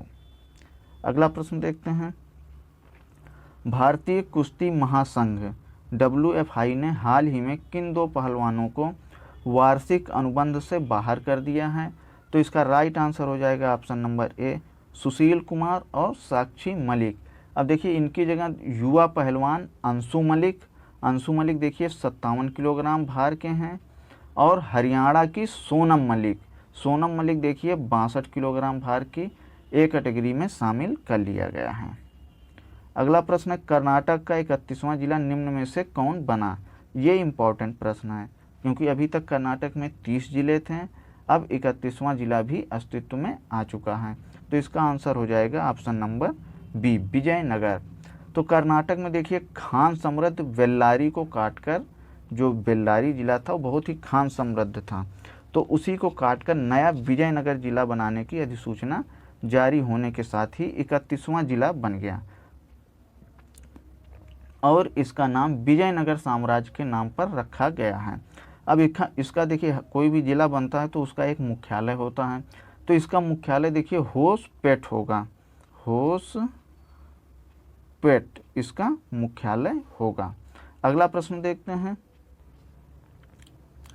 तो अगला प्रश्न देखते हैं क्या है, अमेरिका ने म्यांमार सरकार को दी जाने वाली कितने अरब डॉलर की सहायता राशि रोक देने की घोषणा करी है। तो राइट आंसर हो जाएगा $1 अरब। देखिए अभी हाल ही में म्यांमार में तख्ता पलटकर सैनिक शासन लगा दिया गया है। इसी के कारण अमेरिका ने म्यांमार सरकार को ये राशि देने से मना कर दिया, क्योंकि इसका मिसयूज होने की संभावना व्यक्त करी थी अमेरिका ने।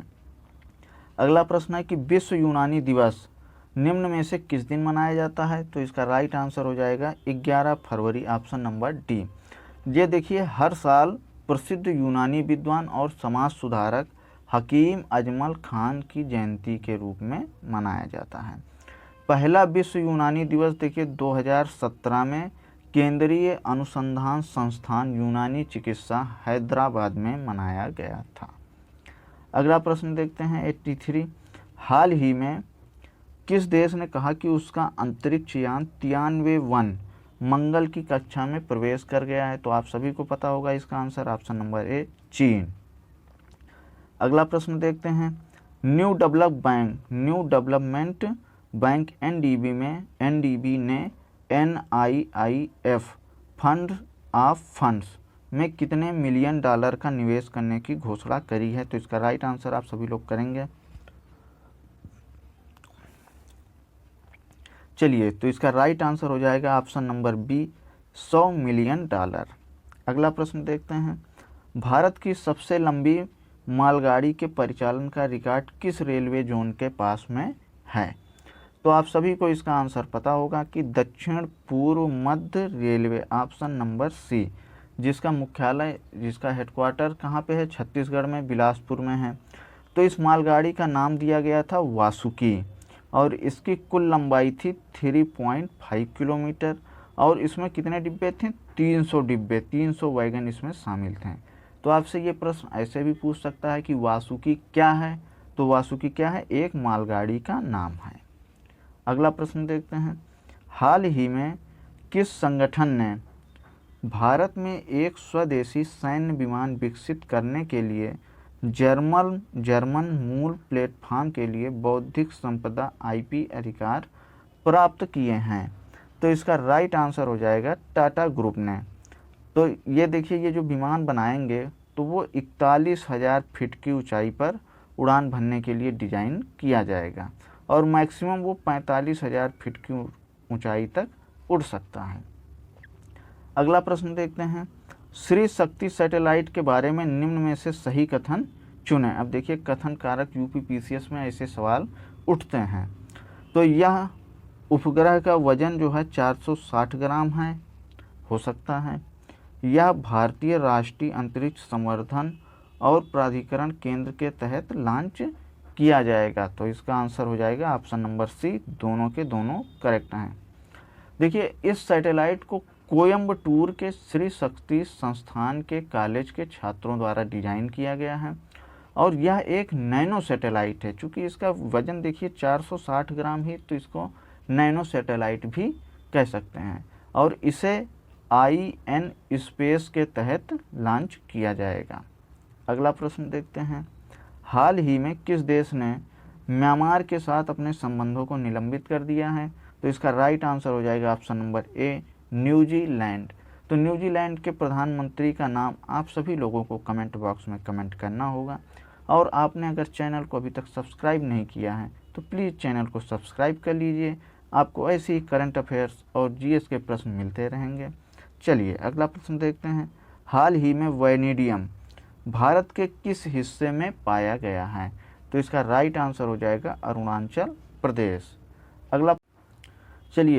तो अगला प्रश्न देखते हैं 9 फरवरी 2021 को किस देश की अंतरिक्ष जांच ने मंगल ग्रह की कक्षा में प्रवेश किया? तो इसका राइट आंसर हो जाएगा संयुक्त अरब अमीरात, UAE। तो देखिए इसका नाम क्या है? तो इसका नाम जो है अल अमल, इसका नाम जो है अल अमल है, जिसका अरबी में जो है अर्थ होता है होप, इसका अरबी अर्थ है। करते हैं क्वेश्चन नंबर 91 कि भारत का पहला CNG ट्रैक्टर हाल ही में लॉन्च किया गया, इसे किसने लॉन्च किया है? तो भारत का पहला CNG ट्रैक्टर है, इस कारण से ये इम्पोर्टेंट है। तो इसे किसने लॉन्च किया? तो इसे लॉन्च किया केंद्रीय मंत्री नितिन गडकरी ने, ऑप्शन नंबर सी इसका राइट आंसर हो जाएगा। अगला प्रश्न देखते हैं विश्व रेडियो दिवस की थीम क्या थी? आप सभी लोगों के पास 3 सेकंड का टाइम है, इसका राइट आंसर सोच लीजिए।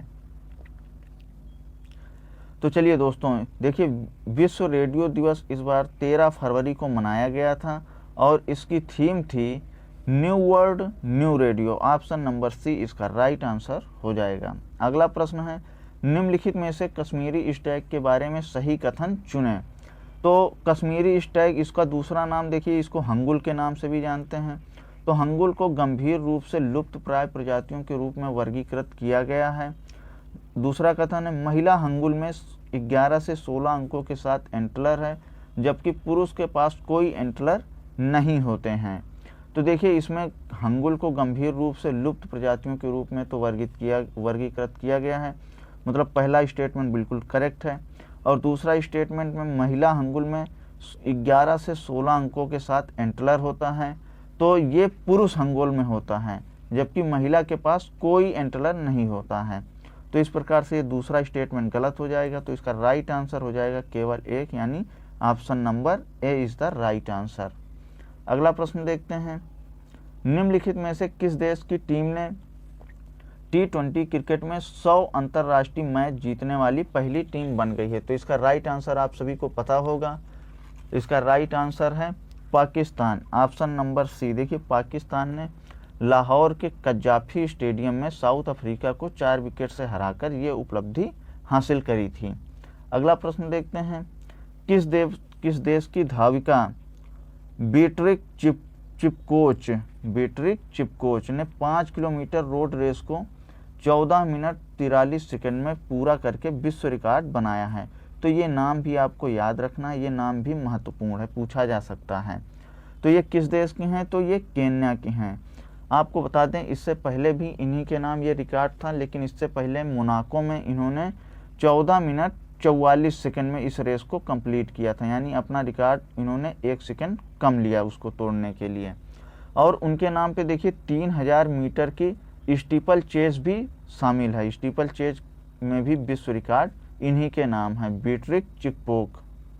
अगला प्रश्न देखते हैं, अमेरिकी सरकार ने हाल ही में किसे bureau of consumer financial protection CFPB के निदेशक बनाकर सीनेट भेजा है? तो आप सभी को इसका राइट आंसर पता होगा, क्योंकि ये भारतीय मूल के हैं। तो इसका राइट आंसर है option number B, Rohit Chopra. देखिए ये अगले 5 वर्षों तक इस पद पर बने रहेंगे। अगला प्रश्न देखते हैं, भारत सरकार ने आपातकालीन मानवीय सहायता के तौर पर निम्न में से कौन से देश को 2000 मीट्रिक टन चावल उपलब्ध करवाए हैं? तो इसका राइट आंसर है सीरिया। देखिए सीरिया के साथ अपने संबंधों को और घनिष्ठ बनाने के लिए भारत सरकार द्वारा ये उठाया गया महत्वपूर्ण कदम है। अगला प्रश्न देखते हैं कि भारत में राष्ट्रीय महिला दिवस निम्न में से किस दिन मनाया जाता है? तो भारत में देखिए राष्ट्रीय महिला दिवस 13 फरवरी को मनाया जाता है। ये देखिए किसकी याद में मनाया जाता है? तो स्वतंत्रता आंदोलन में प्रमुख भूमिका निभाने वाली स्वतंत्रता सेनानी सरोजिनी नायडू की जयंती को राष्ट्रीय महिला दिवस के रूप में मनाया जाता है। तो किसकी जयंती को? सरोजिनी नायडू की जयंती को। तो आप सभी से एक प्रश्न है कि सरोजिनी नायडू भारतीय राष्ट्रीय कांग्रेस के वार्षिक अधिवेशन होते थे, तो उसमें किस ईयर इनको अध्यक्ष बनाया गया था? आप सभी लोगों को इसका राइट आंसर करना है। अगला प्रश्न है, हाल ही में केंद्र सरकार ने पारिवारिक पेंशन में दूरगामी सुधार के तहत ऊपरी सीमा को 45,000 से बढ़ाकर कितनी कर दी है? तो इसका राइट आंसर हो जाएगा 1.25 लाख प्रति माह, 1.25 लाख प्रति माह। Option number A is the right answer. अगला प्रश्न देखते हैं, इटली के नए प्रधानमंत्री के रूप में निम्न में से किसे नियुक्त किया गया है? मतलब इटली के प्रधानमंत्री कौन बनाए गए हैं? तो इसका राइट आंसर हो जाएगा Mario Draghi. Option number B. देखिए ये जो है पूर्व यूरोपीय सेंट्रल बैंक के प्रमुख भी रहे हैं और इन्हें सुपर मारियो के नाम से भी जाना जाता है। तो इससे पहले देखिए पिछले जो प्रधानमंत्री थे जियुसेप्पे कांटे, इन्होंने जनवरी माह में इस्तीफा दे दिया था। तो इसके बाद मारियो द्रागी को इटली का नया प्रधानमंत्री नियुक्त किया गया है। अगला प्रश्न देखते हैं, भारतीय क्रिकेट टीम के किस पूर्व विकेटकीपर बल्लेबाज ने सभी प्रारूपों से संन्यास ले लिया है। तो इसका राइट आंसर हो जाएगा नमन ओझा। किस दिन संन्यास लिया? तो 15 फरवरी को इन्होंने संन्यास की घोषणा कर दी है। देखिए इन्होंने नमन ओझा के नाम पर देखिए घरेलू क्रिकेट में रणजी ट्रॉफी के दौरान विकेट के पीछे सबसे ज़्यादा शिकार करने का रिकॉर्ड दर्ज है। और इन्होंने श्रीलंका के खिलाफ 2010 में अपना डेब्यू किया था। 2010 में इन्होंने श्रीलंका के खिलाफ अपना डेब्यू किया था। तो इन्होंने इंडिया के लिए देखिए एक टेस्ट मैच खेला है और एक ही वनडे मैच खेला है और 2 T20 मैच खेले हैं। और ये IPL में देखिए दिल्ली डेयरडेविल्स और राजस्थान रॉयल्स, सनराइजर हैदराबाद की तरफ से भी इन्होंने खेला है। अगला प्रश्न देखते हैं। IPL टीम किंग्स 11 पंजाब की फ्रेंचाइजी ने हाल ही में टीम का नाम बदलकर क्या कर दिया है? देखिए किंग्स 11 पंजाब की मालकिन है प्रीति जिंटा। तो इन्होंने देखिए इस टीम ने अपना नाम बदल दिया है। किंग्स 11 पंजाब की जगह अब क्या नाम हो जाएगा? आप सभी को इसका राइट आंसर पता होगा। तो इसका राइट आंसर हो जाएगा option number D, Punjab Kings. और इन्होंने देखिए इसके जो किंग्स 11 पंजाब हैं यानी पंजाब किंग्स के कप्तान लोकेश राहुल हैं और ग्लेन मैक्सवेल, ऑस्ट्रेलियाई ऑलराउंडर ग्लेन मैक्सवेल, इनको इस बार पंजाब ने रिलीज कर दिया है। तो आप सभी से उम्मीद है कि ये सभी प्रश्न आपको पता होंगे। अगला प्रश्न है कि निम्न में से कौन सा टेनिस खिलाड़ी रोजर फेडरर के बाद ग्रैंड स्लैम में 300 जीत दर्ज करने वाला दुनिया का दूसरा खिलाड़ी बन गया है? देखिए रोजर फेडरर जो है 362 ग्रैंड स्लैम जीत चुके हैं और इनके बाद अब देखिए किसने ग्रैंड स्लैम में 300 जीत दर्ज करके दूसरा स्थान प्राप्त किया है? तो इसका राइट आंसर हो जाएगा नोवाक जोकोविच। ये सर्बिया के प्रमुख खिलाड़ी हैं और इन्होंने 8 बार के इन्होंने देखिए नोवाक जोकोविच ने 8 बार ऑस्ट्रेलियन ओपन चैंपियनशिप जीती है। और ये उपलब्धि मतलब ये जो उपलब्धि हासिल करी है 300वीं जीत की, ये कनाडा के मिलोस राओनिक को हराकर हासिल करी है। तो आप सभी से एक प्रश्न है कि ये देखिए सर्बिया के प्रमुख खिलाड़ी हैं। तो आपको बता दूं कि सर्बिया की राजधानी है बेलग्रेड, लेकिन ये कौन सी नदी के किनारे स्थित है? आप सभी को इसका राइट आंसर कमेंट बॉक्स में जरूर कमेंट करना है। अगला प्रश्न देखते हैं कि अमेरिकी राष्ट्रपति जो बाइडेन ने भारतीय मूल की किस महिला को श्रम और श्रमिकों के लिए घरेलू सहायक परिषद में विशेष सहायक नामित किया है? तो आप सभी को इसका राइट आंसर पता होगा कि ऑप्शन नंबर सी, प्रोनीता गुप्ता। देखिए प्रोनीता गुप्ता इससे पहले centre for law and social policy CLASP में जॉब क्वालिटी टीम की निदेशक थीं। अब इन्होंने कम आय वाले परिवारों के श्रमिकों के लिए नौकरी की गुणवत्ता में सुधार करने, श्रमिक सुरक्षा को मजबूत करने और काम करने वालों के लिए आर्थिक सुरक्षा बढ़ाने की नीतियों की वकालत करी थी। तो इसी कारण से जो बाइडेन ने इन्हें श्रम और श्रमिकों के लिए घरेलू सहायक परिषद में विशेष सहायक नामित किया है। अगला प्रश्न देखते हैं कि प्रधानमंत्री नरेंद्र मोदी ने 16 फरवरी 2021 को किस राज्य के बहराइच में महाराजा सुहेल देव के स्मारक का शिलान्यास किया? तो आप सभी को पता होगा कि बहराइच कहाँ पे स्थित है? तो बहराइच उत्तर प्रदेश में स्थित है। तो इसका राइट आंसर हो जाएगा उत्तर प्रदेश। देखिए महाराजा सुहेल देव जो हैं 11वीं सदी के श्रावस्ती के सम्राट थे और तथा महमूद गजनवी के भांजे सलार मसूद को मारा था इन्होंने। और जो राजभर समाज है और पासी समाज है ये जो है इनको अपना वंशज मानता है। तो ये सभी आपको याद रखना है। अगला प्रश्न देखते हैं, हाल ही में किस कंपनी ने मार्क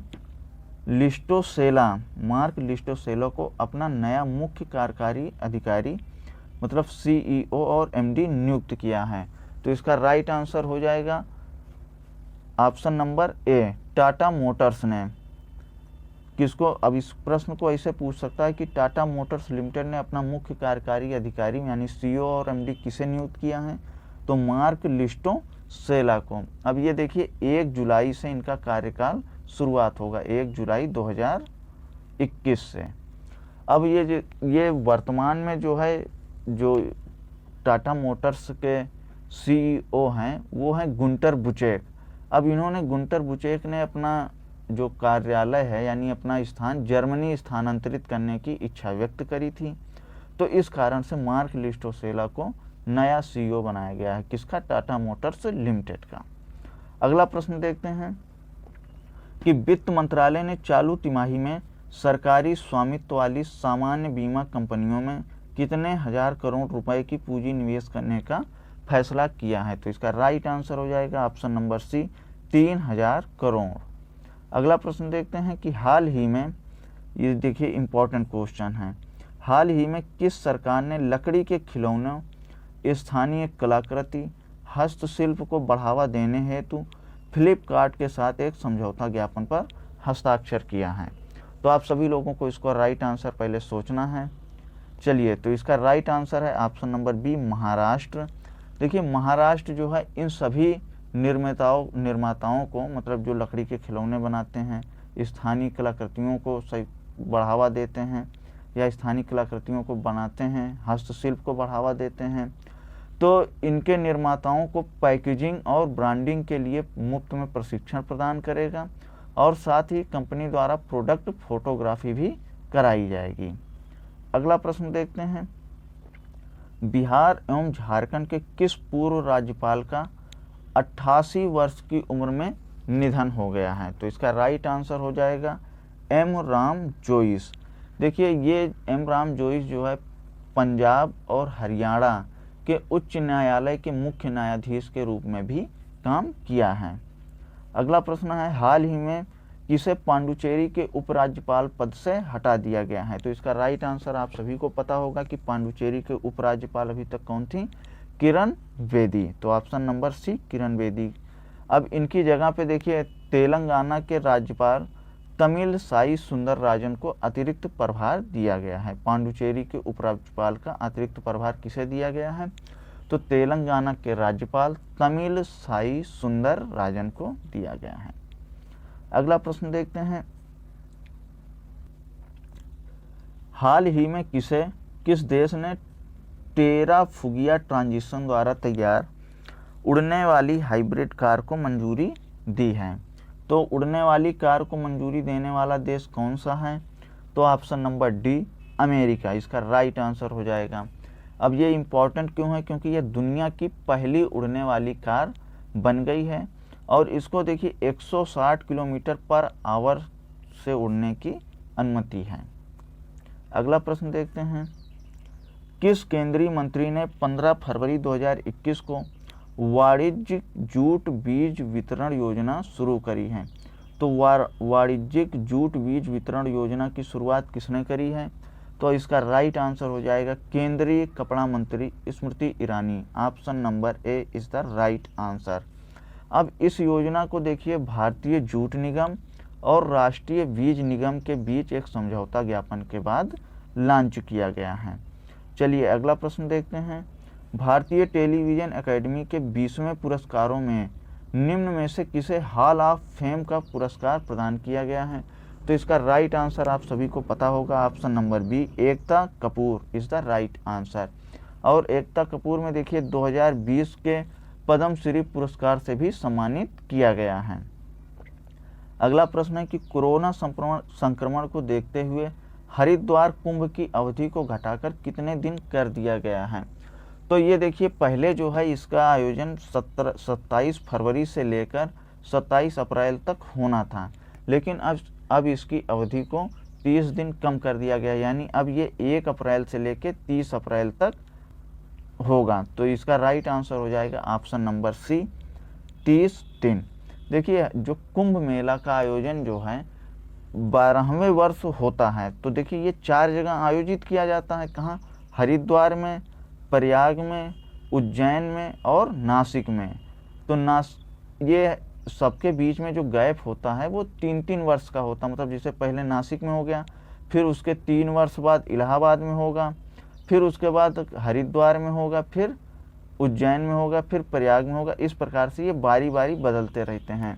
तो देखिए अब हरिद्वार होगा, हरिद्वार में होगा, प्रयाग में होगा, उज्जैन में होगा और नासिक में होगा। तो ऐसे 3-3 साल मिला के 12 साल बाद 12 साल में एक बार होगा।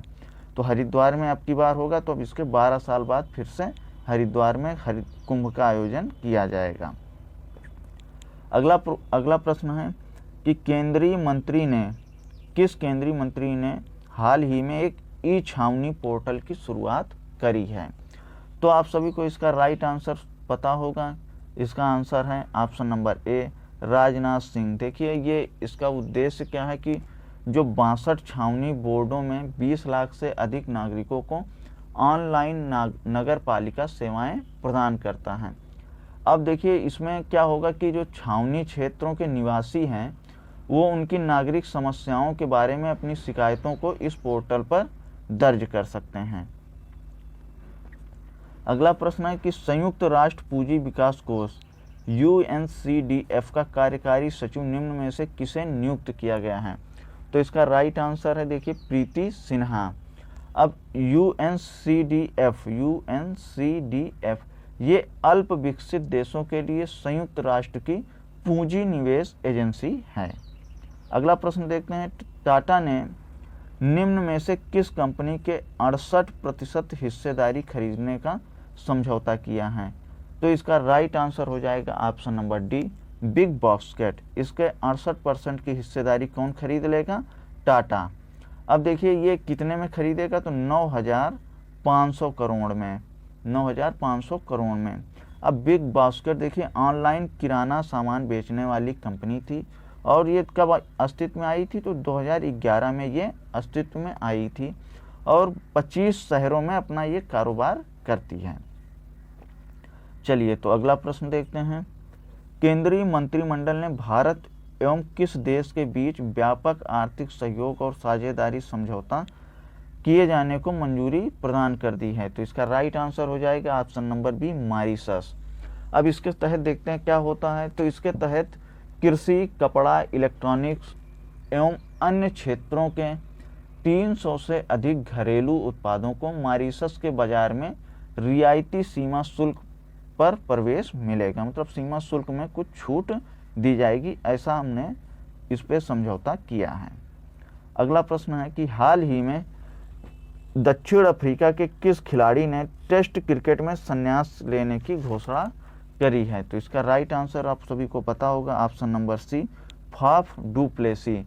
अब इन्होंने देखिए सन 2012 में डेब्यू किया था अफ्रीका की तरफ से और 69 टेस्ट मैच खेले हैं। तो 69 टेस्ट मैच की 118 पारियों में 40.02 की औसत से 4,163 रन बनाए हैं और जिसमें इन्होंने 10 शतक लगाया है, 21 अर्धशतक लगाए हैं और इनका बेस्ट स्कोर कितना है? 199, 199 इनका बेस्ट स्कोर है। 1 रन और बना लेते हैं तो एक दोहरा शतक भी इनके नाम हो जाता। अगला प्रश्न है कि भारत की ओर से किसे अंतर्राष्ट्रीय सौर संगठन ISA का नया महानिदेशक नियुक्त किया गया है? तो इसका राइट आंसर हो जाएगा ऑप्शन नंबर ए, अजय माथुर। अब ये देखिए उपेंद्र त्रिपाठी की जगह लेंगे। उपेंद्र त्रिपाठी 2017 से ही इस पद पर थे। तो अजय माथुर देखिए वर्तमान में नई दिल्ली स्थित the energy and research institute के प्रमुख हैं। क्वेश्चन नंबर 121, केंद्रीय मंत्रिमंडल ने हाल ही में एक अहम फैसलों में कितने करोड़ रुपए के दूर संचार उपकरणों के प्रोडक्ट लिंक्ड इक्विपमेंट PLI योजना को मंजूरी दी है? तो इसका राइट आंसर आप सभी को याद रखना होगा, 12,195 करोड़, ऑप्शन नंबर सी। अगला प्रश्न देखते हैं, हाल ही में किस राज्य के कालाहांडी जिले में स्थित करलापट वन्य जीव अभयारण्य में हेमरेज सेप्टेसीमिया HS के कारण 6 हाथियों की मौत हो गई? तो इसका राइट आंसर आप सभी को पता होगा कि कालाहांडी जिला ओडिशा राज्य में स्थित है। तो राइट आंसर हो जाएगा ऑप्शन नंबर सी। अब देखिए ये जो बीमारी है उन जानवरों को संक्रमित करती है जो पास्चरेला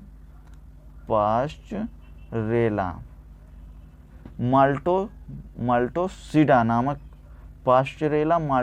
नामक एक संक्रामक बैक्टीरिया द्वारा दूषित जल या मिट्टी के संपर्क में आते हैं। अब हेमरेज सेप्टेसीमिया होता कैसे ये तो पता चल गया, लेकिन इसमें कौन सा तंत्र प्रभावित होता है? तो इसमें श्वसन तंत्र और फेफड़े प्रभावित होते हैं और जिसके कारण निमोनिया हो सकता है। तो इसी बीमारी की वजह से 6 हाथियों की मौत हो गई थी।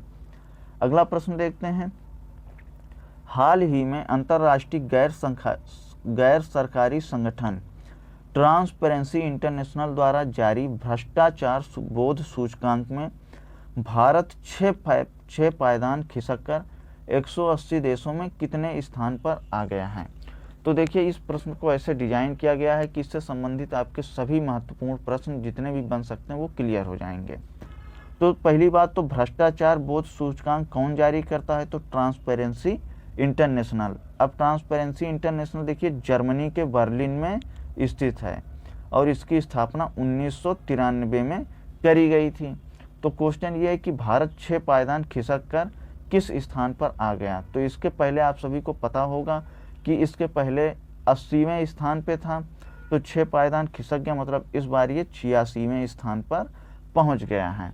तो क्वेश्चन ये है कि पहला स्थान किसको मिला? तो पहला स्थान रहा डेनमार्क का, दूसरा स्थान था न्यूजीलैंड का, तीसरा स्थान था फिनलैंड का और इस प्रकार सिंगापुर और स्वीडन इस क्रम में थे तथा लास्ट स्थान था दक्षिणी सूडान का। तो 2019 में देखिए भारत की रैंक 80वीं थी और भारत का स्कोर था 41। इस बार इसकी रैंक 86वीं है और स्कोर कितना है? 40। जो फर्स्ट कंट्री है डेनमार्क, इसका स्कोर था 88 इस बार के लिए। तो आई होप इससे संबंधित आपके सभी डाउट्स क्लियर हो गए होंगे। अब आगे बढ़ते हैं अगला प्रश्न की तरफ। किस राज्य सरकार ने राज्य में कोविड वॉरियर मेमोरियल स्थापित करने का निर्णय लिया है? तो इसका राइट आंसर हो जाएगा ऑप्शन नंबर ए, ओडिशा। देखिए, जो कोविड के दौरान फ्रंट लाइन स्वास्थ्य कार्यकर्ता थे उनमें से कई लोगों की मृत्यु हो गई, तो उनको सम्मानित करने तथा उनको याद रखने के लिए इसकी शुरुआत ओडिशा सरकार द्वारा की गई है। तो ये कहाँ स्थापित किया जाएगा? तो ओडिशा की राजधानी भुवनेश्वर में स्थित विजू पटनायक पार्क में स्थापित किया जाएगा। तो आप सभी लोगों को वीडियो पसंद आ रही हो तो वीडियो को लाइक कर दीजिए, चैनल को सब्सक्राइब कर लीजिए और अपने दोस्तों में भी शेयर कर लीजिए। अगला प्रश्न देखते हैं। हाल ही में किस राज्य ने गरीबों और निराश्रितों के लिए रियायती पका हुआ भोजन उपलब्ध कराने हेतु माँ कैंटीन का शुभारंभ किया है? तो माँ कैंटीन देखिए किससे संबंधित है? तो गरीबों और निराश्रितों के लिए रियायती दर पर पका हुआ भोजन उपलब्ध कराने से। तो कौन सी सरकार ने इसकी शुरुआत करी है, इसका शुभारंभ किया है? तो ये पश्चिम बंगाल सरकार ने शुभारंभ किया है। अब इसमें देखिए 5 रुपये में गरीबों को प्रति व्यक्ति भोजन मिलेगा और सरकार इसमें प्रति व्यक्ति 15 रुपये की सब्सिडी देगी। इसके लिए पंजाब सरकार के बजट में 100 करोड़ रुपए का प्रावधान भी किया गया है। आप सभी लोग इन सभी बातों को ध्यान कर लीजिएगा। अगला प्रश्न है, प्रधानमंत्री नरेंद्र मोदी ने किस राज्य में महाबाहु ब्रह्मपुत्र योजना का शुभारंभ किया है? तो इसका राइट आंसर हो जाएगा ऑप्शन नंबर सी। कब किया था? तो 18 फरवरी को।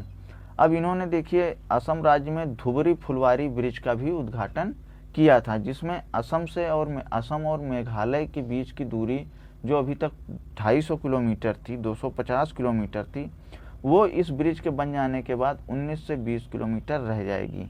ये सभी प्रश्न दोस्तों जो हमारी करंट रिलेटेड स्टैटिक जीके हैं उसमें कराया गया है, तो आप लोग उसे ज़रूर देख लीजिए, वो बहुत ही महत्वपूर्ण सीरीज है। अगला प्रश्न है कि किस राज्य के मुख्यमंत्री को Skoch chief minister of the year पुरस्कार से सम्मानित किया गया है? तो इसका राइट आंसर हो जाएगा option number D, Andhra Pradesh. Andhra Pradesh के चीफ मिनिस्टर हैं वाई.एस. जगनमोहन रेड्डी, जिनको ये सम्मान प्रदान किया जाएगा। अगला प्रश्न है कि टोक्यो 2020 ओलंपिक संचालन समिति का अध्यक्ष निम्न में से किसे चुना गया है? तो इसका right answer option number B, Seiko Hashimoto. अब देखिए हाशिमोतो जो है पीएम योशिहिदे सुगा, जो जापान के पीएम हैं योशिहिदे सुगा के कैबिनेट में ओलंपिक मंत्री हैं और इनके पास लैंगिक समानता और महिला सशक्तिकरण से जुड़ा विभाग है। अब इन्होंने देखिए 3 ग्रीष्मकालीन ओलंपिक कब कब के 1988, 1992 और 96 में भाग लिया था। ये ग्रीष्मकालीन थे कितने 3, और 4 शीतकालीन थे, वो भी कब कब के देखिए 84 वाला 1984 में, 88 में, 92 में और 94 में। तो ये 3 ग्रीष्मकालीन और 4 शीतकालीन ओलंपिक में हिस्सा लिया था। कौन? शिको हाशिमोतो। अगला प्रश्न है, credit rating agency S&P global rating ने कहा कि भारत अगले वित्त वर्ष में कितने प्रतिशत वृद्धि के साथ सबसे तेजी से उभरती अर्थव्यवस्थाओं में एक होगा। तो कितने प्रतिशत वृद्धि के साथ? तो ऑप्शन नंबर बी 10% वृद्धि के साथ। चलिए तो अगला प्रश्न देखते हैं। अमेरिकी अंतरिक्ष एजेंसी नासा किस ग्रह पर जीवन की खोज के लिए परसिवरेंस रोवर की सफलतापूर्वक लैंडिंग कराई है? तो किस ग्रह पर खोज करने के लिए? तो इसका राइट आंसर हो जाएगा मंगल ग्रह। देखिए आप सभी लोगों को अगर 6 से 7 महीने पहले की करंट अफेयर्स पढ़ी होगी तो याद होगा कि अमेरिका ने इस पे जीवन की खोज करने के लिए रोवर जिसका नाम परसिवरेंस था, और इसके साथ में एक हेलीकॉप्टर भी भेजा था जिसका नाम था इंजेन्युटी। तो आप सभी लोग इसको याद कर लीजिएगा। तो अमेरिकी अंतरिक्ष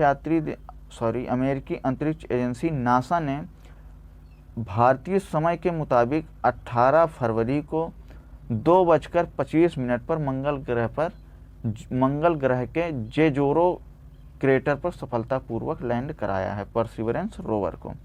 यह पृथ्वी से टेक ऑफ करने के 7 महीने बाद मंगल ग्रह पर पहुंचा है।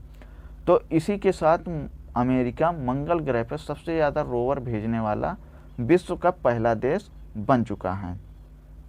अगला प्रश्न है, भारत सरकार ने NIC द्वारा निर्मित निम्न में से किस स्वदेशी मैसेजिंग ऐप को लॉन्च किया है? तो इसका राइट आंसर आप सभी को पता होगा, संदेश ऐप।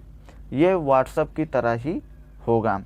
तो इलेक्ट्रॉनिक्स और सूचना प्रौद्योगिकी मंत्रालय के तहत आने वाले राष्ट्रीय सूचना विज्ञान केंद्र NIC ने संदेश नामक एक त्वरित मैसेजिंग ऐप की शुरुआत करी है।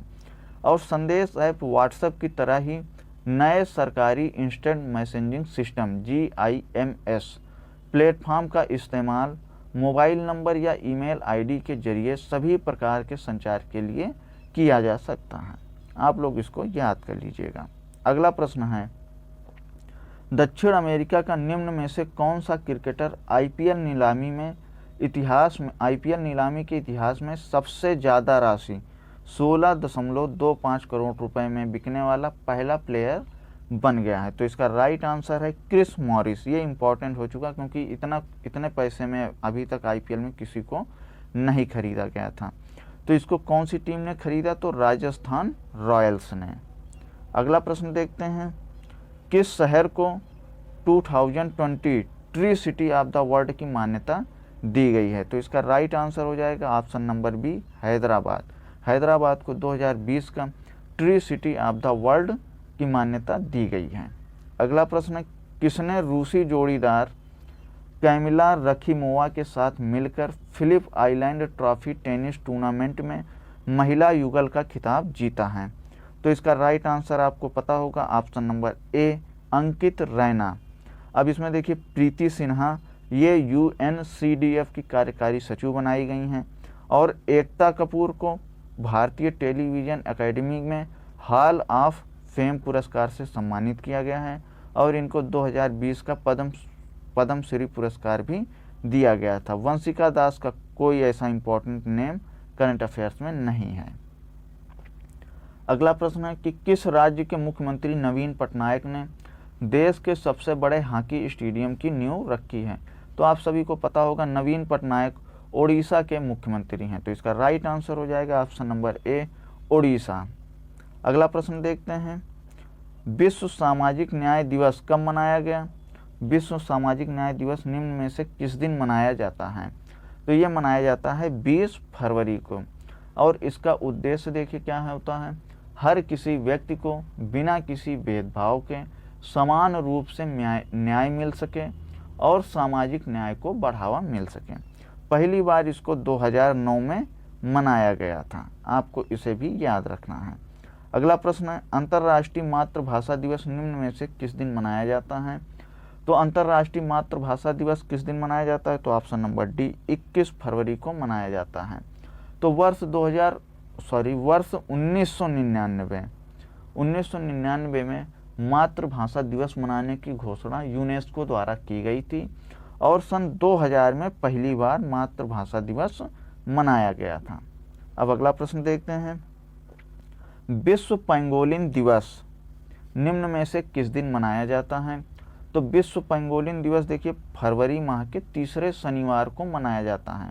तो इसका राइट आंसर हो जाएगा ऑप्शन नंबर ए। इस करंट अफेयर्स में पेंगोलिन से संबंधित एक प्रश्न और भी था, आप लोग उसे जरूर ध्यान कर लीजिएगा, कौन सा प्रश्न था। देखिए, तो इसका उद्देश्य क्या होता है? तो इस दिन का उद्देश्य इन अद्वितीय स्तनधारियों के बारे में जागरूकता बढ़ाना और संरक्षण प्रयासों को तेज करना है, क्योंकि एशिया और अफ्रीका में इनकी संख्या दिन ब दिन घटती जा रही है। तो इसी के लिए विश्व पेंगोलिन दिवस मनाया जाता है।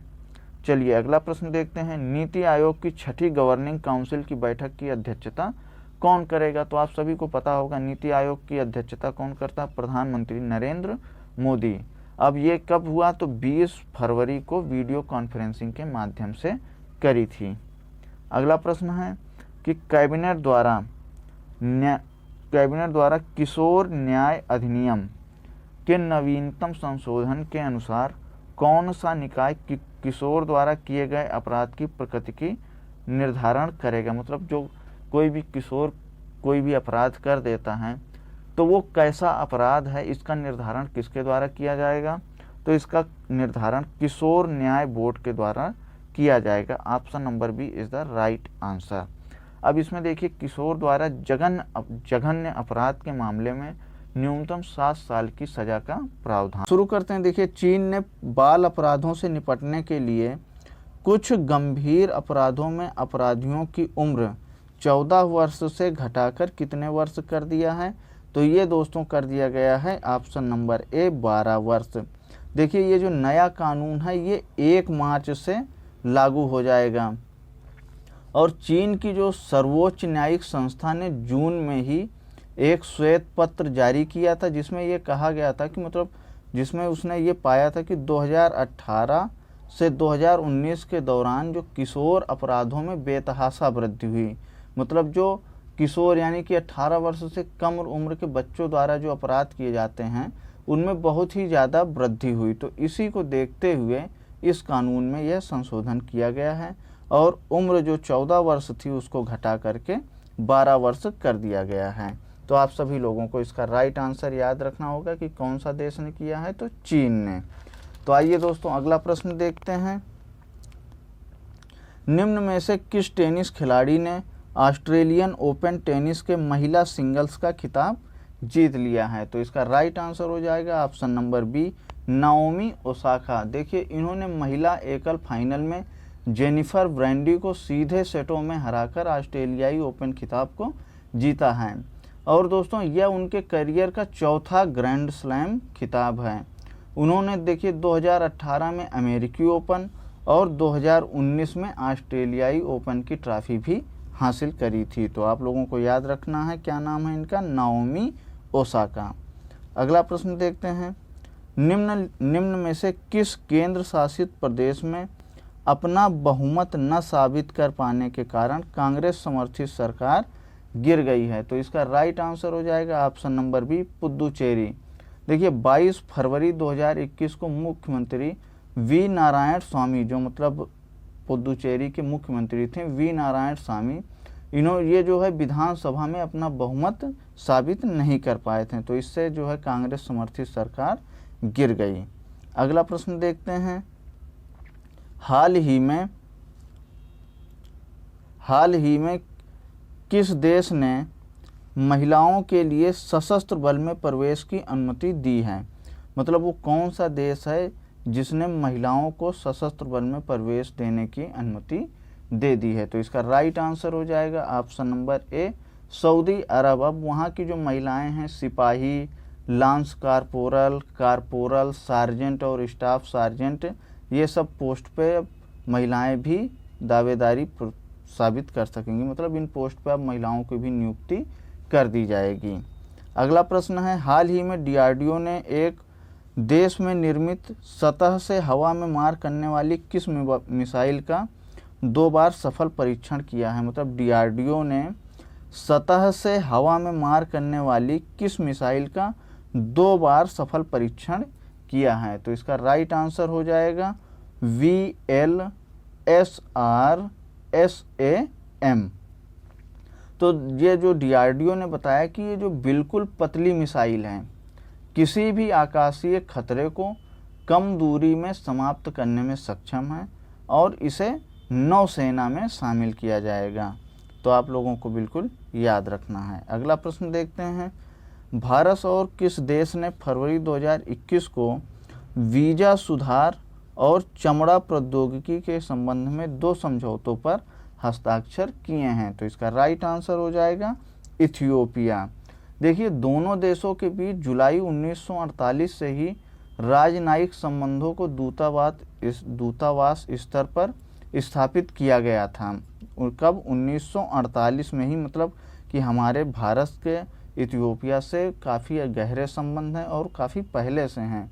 और 1952 में राजदूत के स्तर तक बढ़ाया गया, मतलब दूतावास 1948 में ही स्थापित किया गया था और वर्ष 1952 में राजदूत के स्तर तक बढ़ा दिया गया था। मतलब अब यहाँ पे हमारे IFS यानी भारतीय विदेश सेवा के अधिकारी राजदूत बनकर रह सकते हैं वहाँ पर।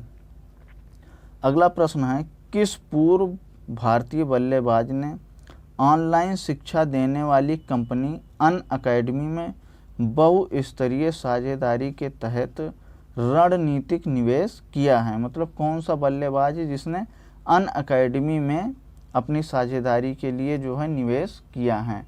तो इसका राइट आंसर आप सभी को पता होगा, Sachin Tendulkar. Option number A is the right answer. और अनअकैडमी के देखिए संस्थापक व CEO कौन है? तो गौरव मुंजाल। इन्होंने कहा कि जो है सचिन जो है कंपनी के ब्रांड एम्बेसडर भी होंगे। अगला प्रश्न है, नेपाल की सुप्रीम कोर्ट ने किसके फैसले को पलटते हुए प्रतिनिधि सभा को फिर से बहाल कर दिया है? तो मतलब जो नेपाल की सुप्रीम कोर्ट है, प्रश्न ये है कि नेपाल की जो सुप्रीम कोर्ट है किसके फैसले को पलटते हुए प्रतिनिधि सभा को फिर से बहाल कर दिया है? तो इसका राइट आंसर हो जाएगा प्रधानमंत्री KP शर्मा ओली। देखिए, KP शर्मा ओली की सिफारिश पर राष्ट्रपति जो है वहाँ पे विद्यादेव भंडारी ने पिछले साल 20 दिसंबर को नेपाली संसद भंग कर दिया था और 23 फरवरी को जो है सुप्रीम कोर्ट ने इसे बहाल करने का आदेश दे दिया है। तो आप लोगों को इसका आंसर आइए अगला प्रश्न देखते हैं। नागालैंड में केंद्र और राज्य सरकार ने शिक्षा की गुणवत्ता में सुधार हेतु विश्व बैंक के साथ कितने लाख डॉलर के समझौते पर हस्ताक्षर किए हैं? तो इसका राइट आंसर आप लोग याद कर लीजिएगा, 6 करोड़ 80 लाख डॉलर, यानी कि option number D is the right answer. Question number 150, Madhya Pradesh के मुख्यमंत्री शिवराज सिंह चौहान ने मध्य प्रदेश के होशंगाबाद शहर का नाम बदलकर क्या रखने की घोषणा की है? मतलब जो होशंगाबाद था अब इसका नाम चेंज हो गया है। तो आप सभी को इसका राइट आंसर पता होगा, इसका राइट आंसर है नर्मदापुरम। क्योंकि मध्य प्रदेश में देखिए नर्मदा नदी बहती है और उसी के किनारे होशंगाबाद शहर बसा हुआ था, तो इसी का नाम जो है बदलकर नर्मदापुरम कर दिया गया। देखिए, होशंगाबाद शहर का नाम जो है एक होशंग शाह के नाम पर रखा गया था। तो होशंग शाह देखिए मालवा का पहला शासक था और होशंगाबाद नर्मदा नदी घाटी के किनारे सुंदर घाटों के लिए प्रसिद्ध है और इसका जो प्रमुख आकर्षण है ये कौन सा है? सेठानी घाट है। मतलब इसके किनारे एक सेठानी घाट है, वो इसका प्रमुख आकर्षण केंद्र है।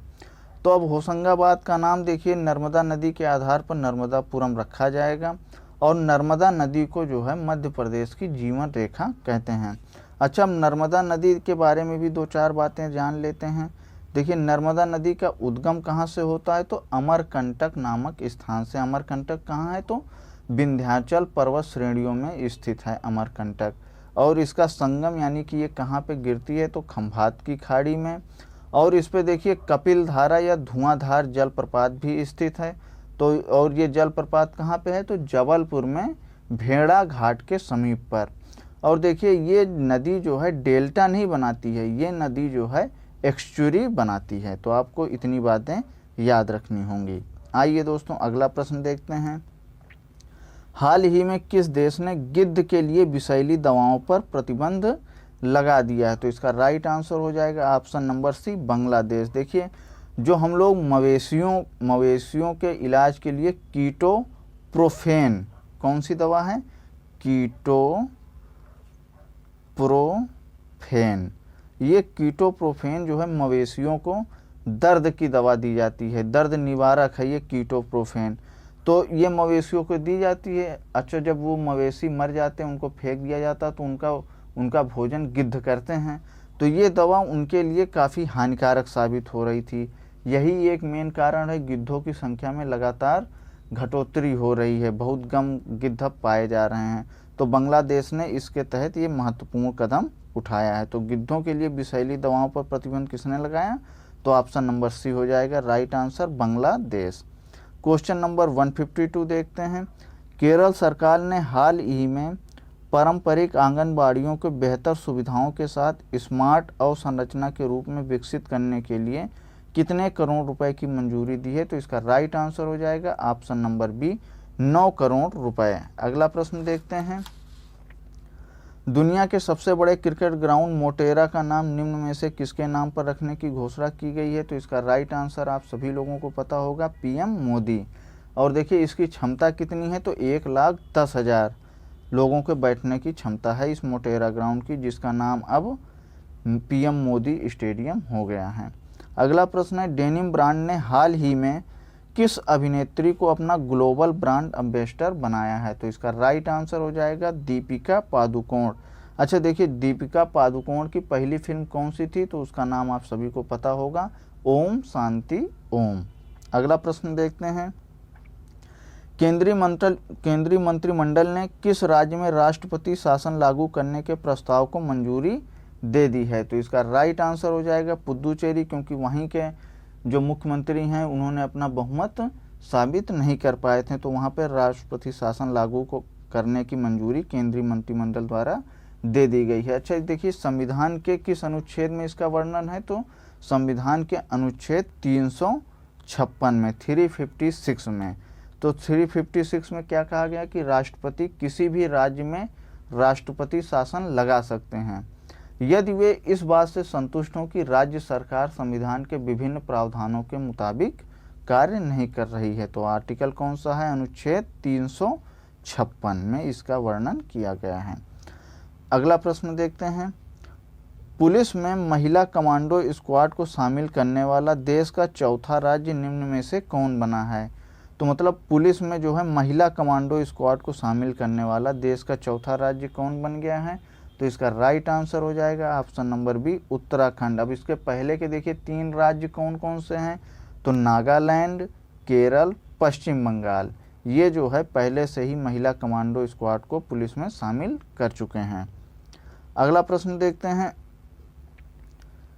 पूर्व भारतीय कप्तान कपिल देव के बाद किस तेज बालन ने भारत के लिए 100 टेस्ट खेलने की उपलब्धि हासिल की, तो इसका राइट आंसर आप सभी को पता होगा, ईशांत शर्मा। अगला प्रश्न देखते हैं। मुख्यमंत्री अशोक गहलोत ने बजट में वकीलों को बड़ा तोहफा देते हुए bar council of Rajasthan BRC को कितने करोड़ रुपए देने का ऐलान किया है, तो देखिए, अशोक गहलोत कहाँ के मुख्यमंत्री हैं, तो राजस्थान के। और वकीलों को तोहफा देते हुए काउंसिल ऑफ राजस्थान को कितने करोड़ रुपए देने का ऐलान किया है, तो इसका राइट आंसर हो जाएगा ऑप्शन नंबर बी, 10 करोड़ रुपए। अब इसके अलावा देखिए इन्होंने क्या किया कि बीकानेर, अलवर, डीडवाना और जोधपुर में कमर्शियल कोर्ट और थानागाजी तथा कुचामन सिटी में कैप कोर्ट की स्थापना, कैप कोर्ट की घोषणा भी करी है इन्होंने। अगला प्रश्न देखते हैं, 3 संस्थानों के वैज्ञानिकों के एक समूह ने किस राज्य में अल्पाइन पौधे की नई प्रजाति की खोज की है? तो ये किस राज्य में खोजा गया है? तो इसका राइट आंसर हो जाएगा अरुणाचल प्रदेश, ऑप्शन नंबर सी। और अरुणाचल प्रदेश के कहाँ पे? तवांग जिले में। और ये पौधा देखिए, जो अल्पाइन पौधा है, ये शुष्कता या कम तापमान, हवा, सूखा, परावैंगनी विकिरण, खराब पोषण इत्यादि के लिए अनुकूलित होते हैं। अगला प्रश्न देखते हैं, हाल ही में भारतीय दूरसंचार नियामक प्राधिकरण ट्राई के किस पूर्व अध्यक्ष का निधन हो गया? तो इसका राइट आंसर हो जाएगा राहुल खुल्लर। ये देखिए 1975 बैच के आईएएस अधिकारी थे। अगला प्रश्न देखते हैं, मध्य प्रदेश सरकार ने संविदा अधिकारियों व कर्मचारियों की सेवानिवृत्ति की आयु सीमा कितने साल की कटौती करी है? तो इसका राइट आंसर हो जाएगा ऑप्शन नंबर ए 3 साल। देखिए, मध्य प्रदेश सरकार की तरफ से प्रदेश में संविदा कर्मचारियों की नियुक्ति संविदा कर्मचारी नियुक्ति नियम 2011 के तहत की गई थी, और अब ये कर्मचारी 65 वर्ष की बजाय 62 वर्ष में ही रिटायर्ड हो जाएंगे। तो आप लोग इसका राइट आंसर याद कर लीजिएगा। हाल ही में किस राज्य सरकार ने राज्य में हुक्का पर रोक लगाने का फैसला किया है? तो कौन सी राज्य सरकार ने राज्य में हुक्का बार पर रोक लगाने का फैसला किया है? तो ये किया है झारखंड सरकार ने। और देखिए, झारखंड सरकार ने इसके अतिरिक्त सार्वजनिक स्थलों पर तंबाकू या सिगरेट को बेचना और खरीदना भी गैर कानूनी बना दिया है। अगला प्रश्न देखते हैं,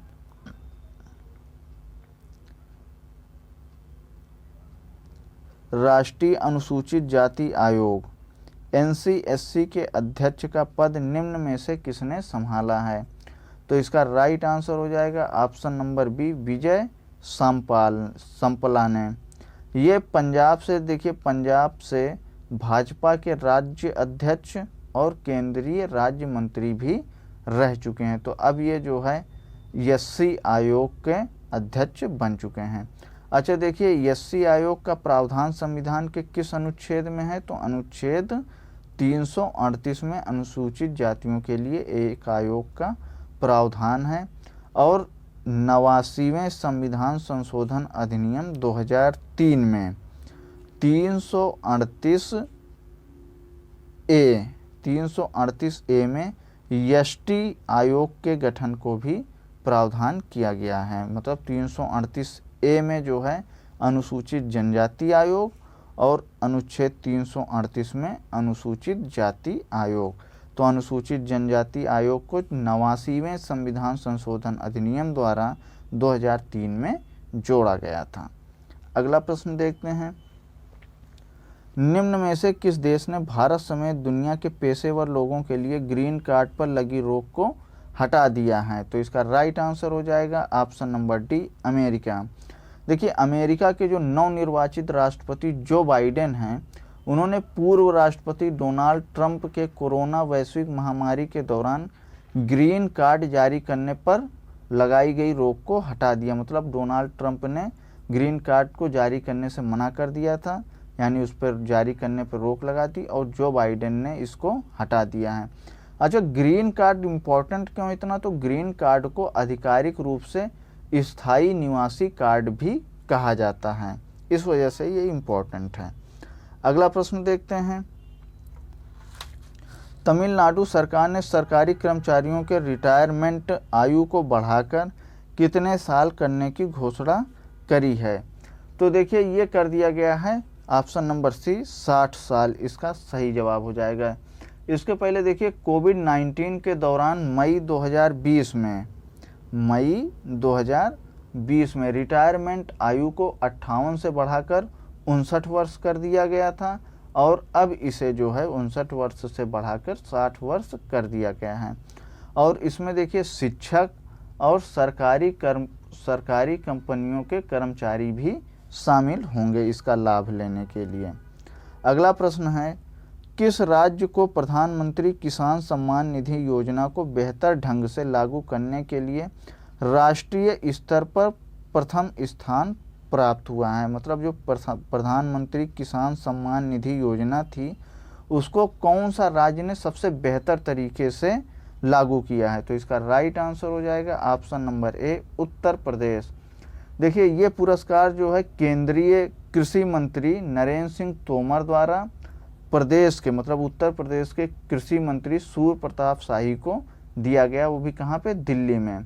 और वर्तमान में देखिए प्रदेश में 2,42,00,000 किसानों को इस योजना के अंतर्गत कम से कम एक किस्त प्राप्त हो चुकी है। तो अगला प्रश्न देखते हैं 167। जल शक्ति मंत्रालय के पेयजल और स्वच्छता विभाग ने स्वच्छ मशहूर स्थलों के चौथे चरण के अंतर्गत देश के कितने महत्वपूर्ण स्थानों को चुना है? तो कितने महत्वपूर्ण स्थानों को चुना? तो इसका राइट आंसर हो जाएगा ऑप्शन नंबर बी। देखिए जल शक्ति मंत्रालय के पेयजल और स्वच्छता विभाग ने स्वच्छ मशहूर स्थलों के चौथे चरण के अंतर्गत देश के कितने महत्वपूर्ण स्थानों को चुना है? तो 12 स्थानों को चुना है। तो अब इसमें देखिए कौन कौन से स्थान प्रमुख हैं इसके। तो इसमें महाराष्ट्र की अजंता की गुफाएं भी हो गई, और मध्य प्रदेश का सांची स्तूप हो गया, राजस्थान का कुंभलगढ़ किला और जैसलमेर किला तथा रामदेवरा, ये 3 राजस्थान से हो गए, और तेलंगाना का गोलकुंडा किले के अलावा उड़ीसा का सूर्य मंदिर, कोणार्क का सूर्य मंदिर भी शामिल है इसमें। अगला प्रश्न देखते हैं, राष्ट्रीय विज्ञान दिवस निम्न में से किस दिन मनाया जाता है? तो आप सभी को इसका राइट आंसर पता होगा, ऑप्शन नंबर डी, 28 फरवरी। अब देखिए पहला राष्ट्रीय विज्ञान दिवस कब मनाया गया था? तो 28 फरवरी 1987 को मनाया गया था।